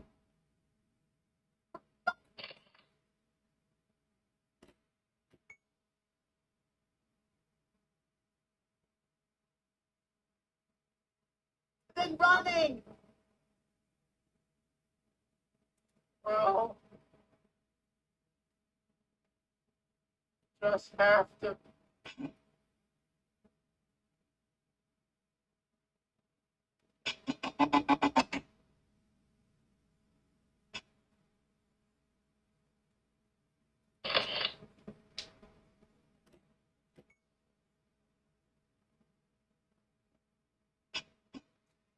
I'm trying to think, like, Clay Kremling could have encountered Clay Krembling for one episode, where, like, or maybe, like, Clay Krembling could have, like, hacked the Clay Kremling show for one episode on, like, April Fools or something, and just was like, oh yeah, Crazy Chicken Tales is awesome. Yeah, the stupid pond level where you can barely control Morfrosh, peak gameplay. Something like that. Like, it wouldn't have to be a huge thing. Like, you just show up for an episode.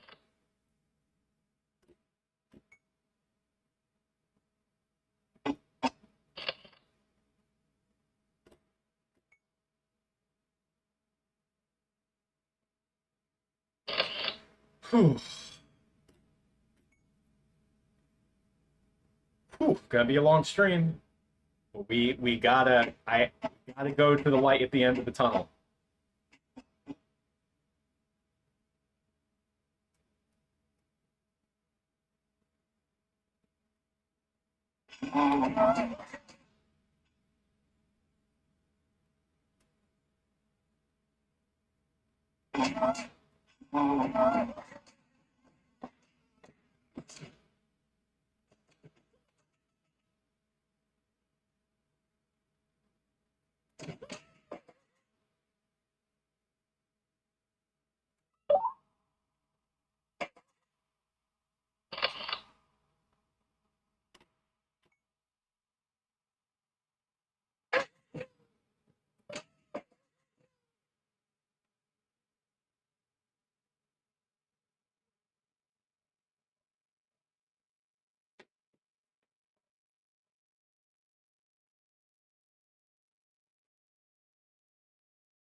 Do I get frustrated sometimes?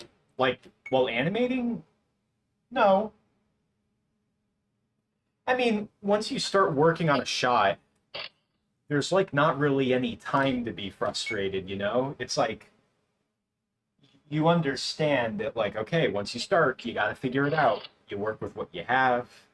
You fall back on experience during hard shots. Some shots you really have to prepare a long time for, some you don't. I think where I get really frustrated is probably the preparation. Because to go from preparation mode to filming mode, it's very different. Very different mindset. This, what I'm doing right now, is very in the moment, gotta see it through.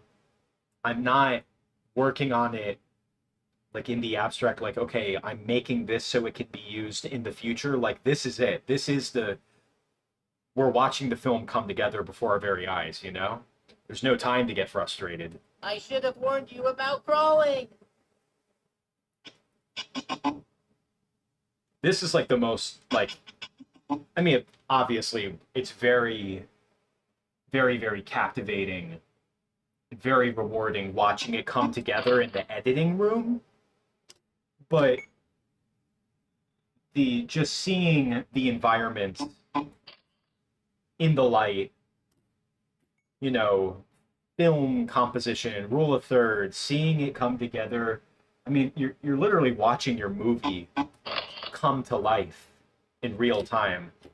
And, you know, the fact that we're able to, you know, go back and rewatch the footage, all of this stuff, watch it in real time. Like, these are things that previous generations just didn't have. I'm really thankful for it.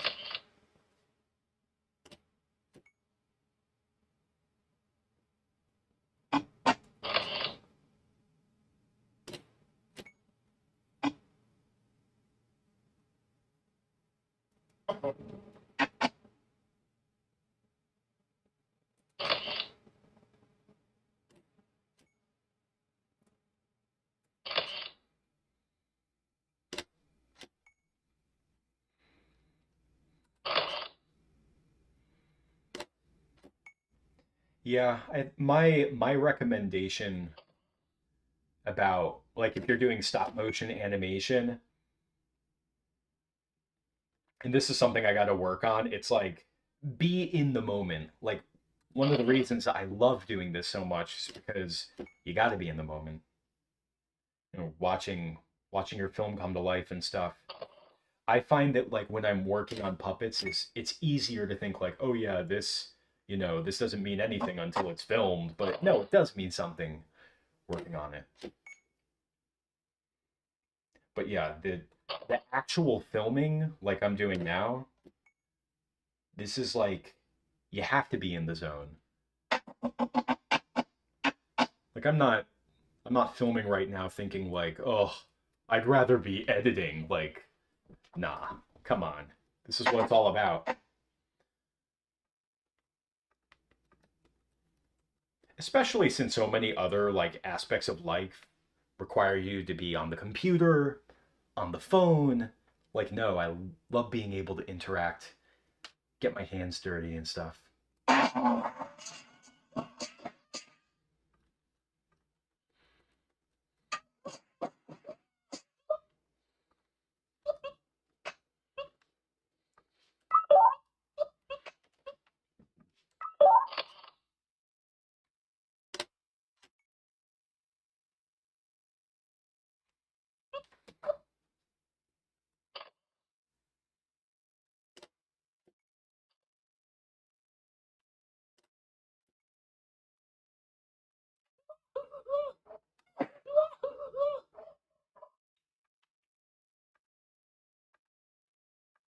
Why did I do that?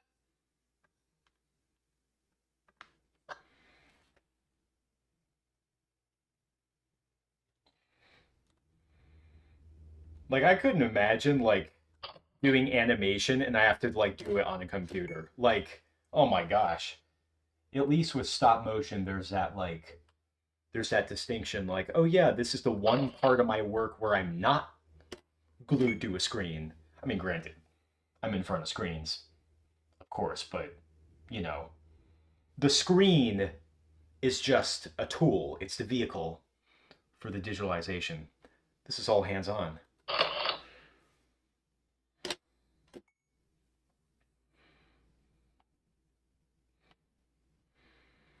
But yeah, the way I learned stop motion is it's just be in the moment. Make your film, then you move on.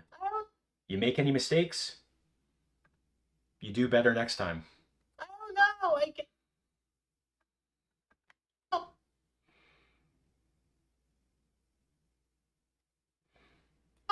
We're approaching the end of this shot. Should be good.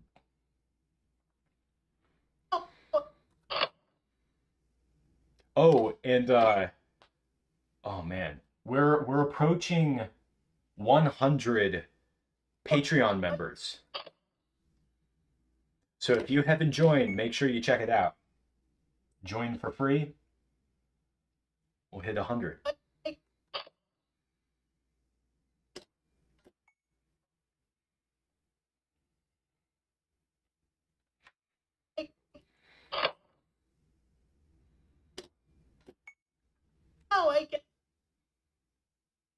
Something going on with the light?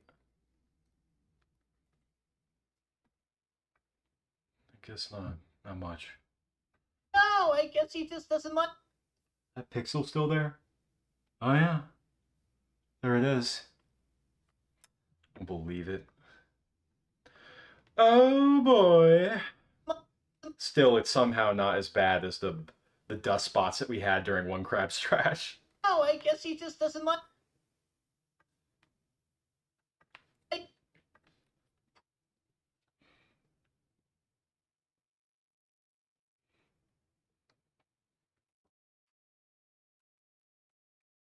Want the other arm out.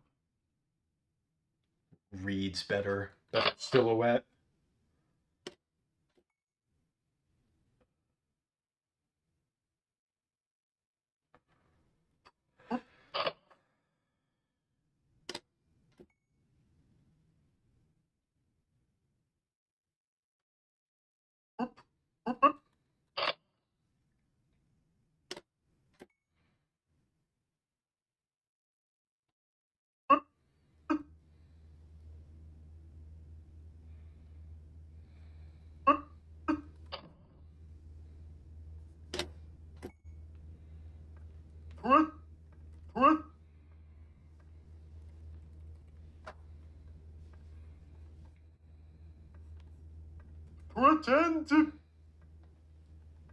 Pretend to be some.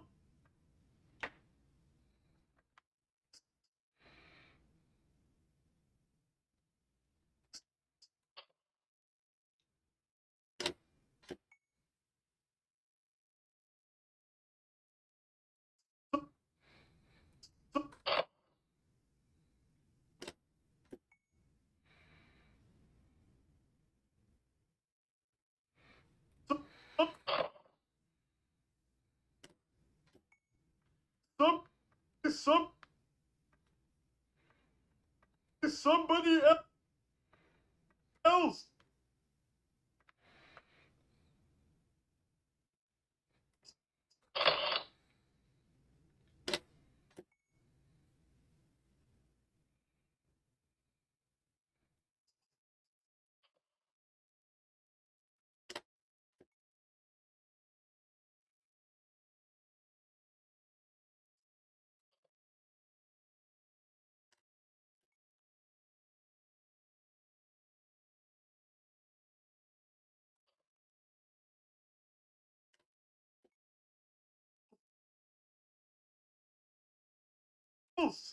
He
Here. Here. Here. Oh. Here. Oh. Here. Drop. Here. Drop.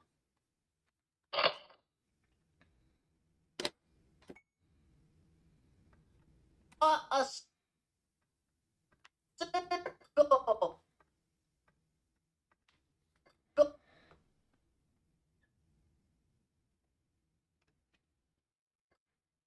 Go.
Go.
Oh, reaching the finish line. Yeah, we're almost there. Home stretch.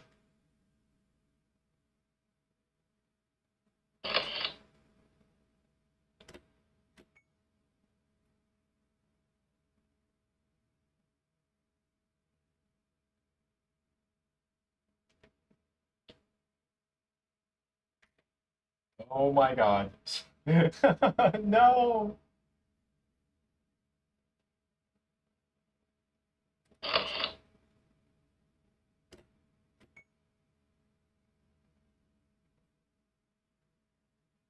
Yeah, this is yeah. We're getting there. We are getting there.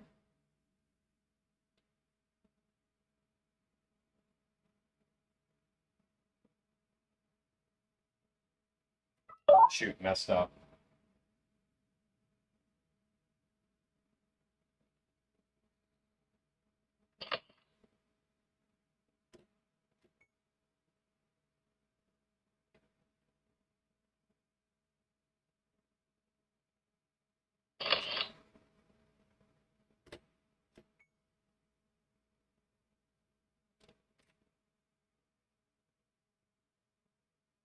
Yeah, we also need that shot of Squidward, and I need to take a background for the sea bear, but we'll do that next time. Go. Go. Okay.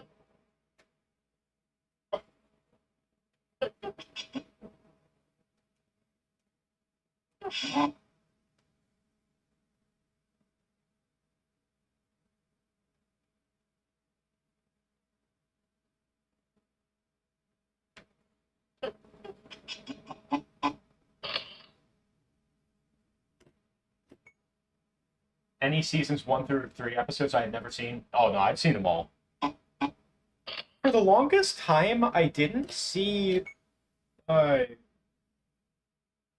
Help Wanted. That was one that eluded me for a long time. Because it, like, for some reason, it didn't come on the box set I had. Like the complete season 1 box set. Maybe it was an extra that I just didn't know about, like a DVD extra, but I didn't. It wasn't on, like, when you hit play, it didn't show up.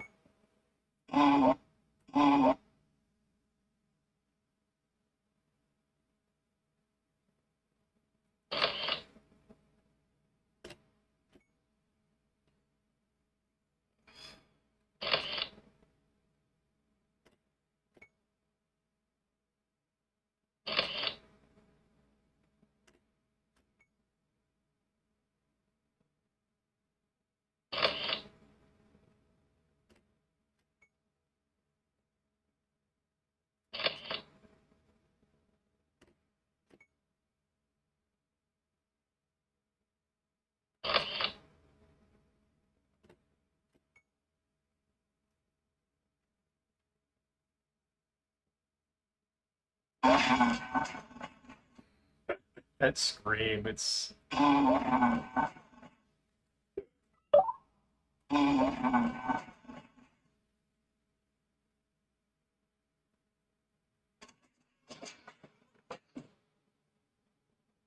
oh, that's why it wasn't on the okay, that makes sense. That makes perfect sense.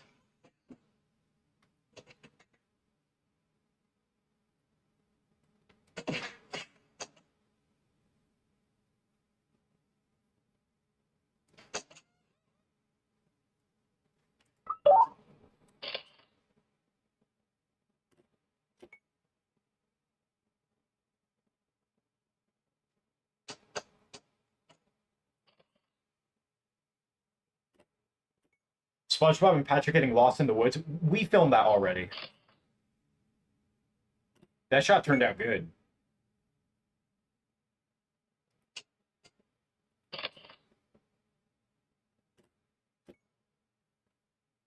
Uh-oh.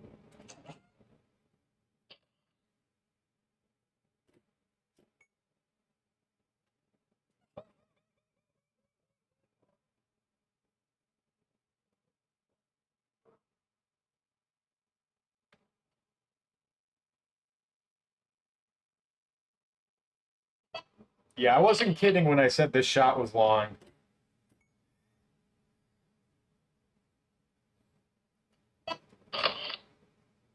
Yeah, it was Tea at the Tree Dome, Reef Blower, and Help Wanted. Those episodes eluded me for a long time.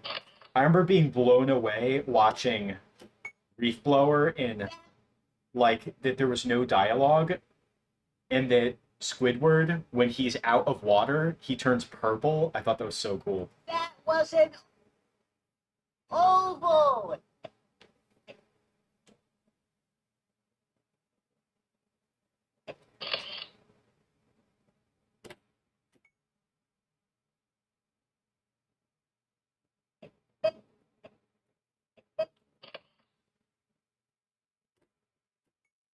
All right, this is it. Gosh, 2,100 frames. Granted, we're missing a couple shots, but still, that's crazy.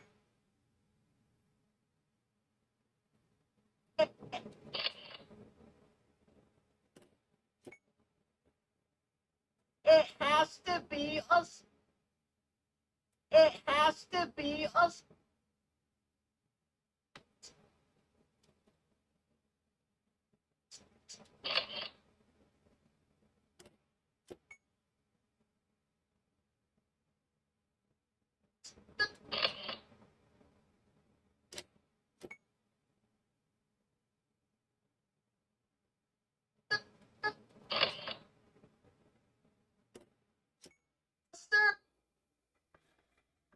Circle. Move.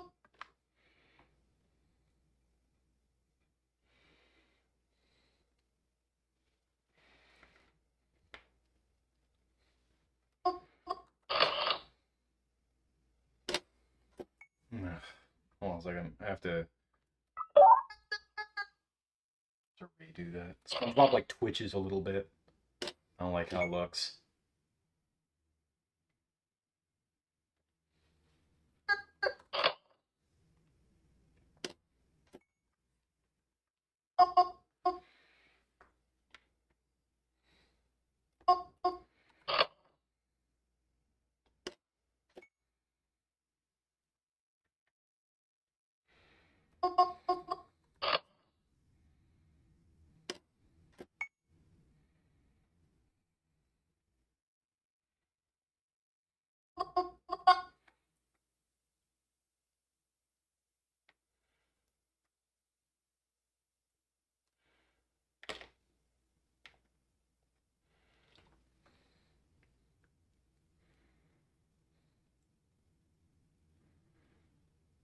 Oh, I'm sorry to hear that.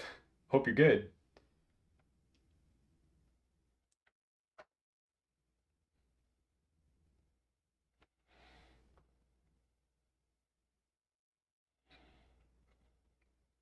It's gonna get a little crowded. Too big a jump.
Right, that should do it.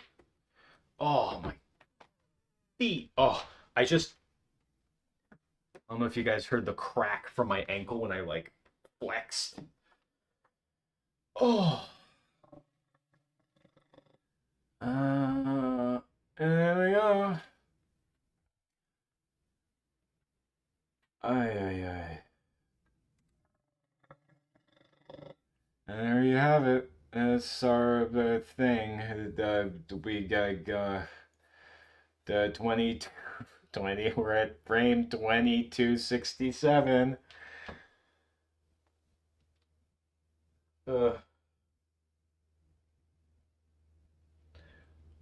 Oh yeah. 11:18 p.m. EST. Oh God. 4 hours of animating. Fancy that. Well, if you folks don't mind, I think I'm going to have a nightcap. Please consider becoming a channel member. Check out the Patreon. We're about to hit 100 members. You can join for free. Be sure to check it out. For God's sake, at least hit the like button if anything. And we're going to be back really soon. Trying to get all the footage filmed before I go to the West Coast. It's going to be a thing, but onwards and upwards, as always, right? To everyone who joined this evening, thank you so much. I gotta say it again, you guys are playing the biggest role in this entire video. It's been a pleasure having you guys along. We are nearing the end. We're nearing the end of production, and then it will just be post-production editing. We're gonna get done really soon. We only have a couple shots to do, and oh, my computer's doing. We only have a couple shots left for this scene. Then it's just the campfire song, and that's it. Oh, I'm fine. I'm great. Just really tired. Can't wait to eat. So everyone, you guys all have a wonderful evening. We're going to be back really soon. Do have a scheduled stream on Wednesday, but maybe we'll see about filming tomorrow. But either way, we're going to be back really soon. Everyone, have a wonderful night. Shout out to our channel members, Hexatunes, and I'm sorry, I'm drawing a blank. Gifted a membership. Hexatunes, everyone. Shout out to patrons. Shout out to everyone. Have a good night. Stay beautiful.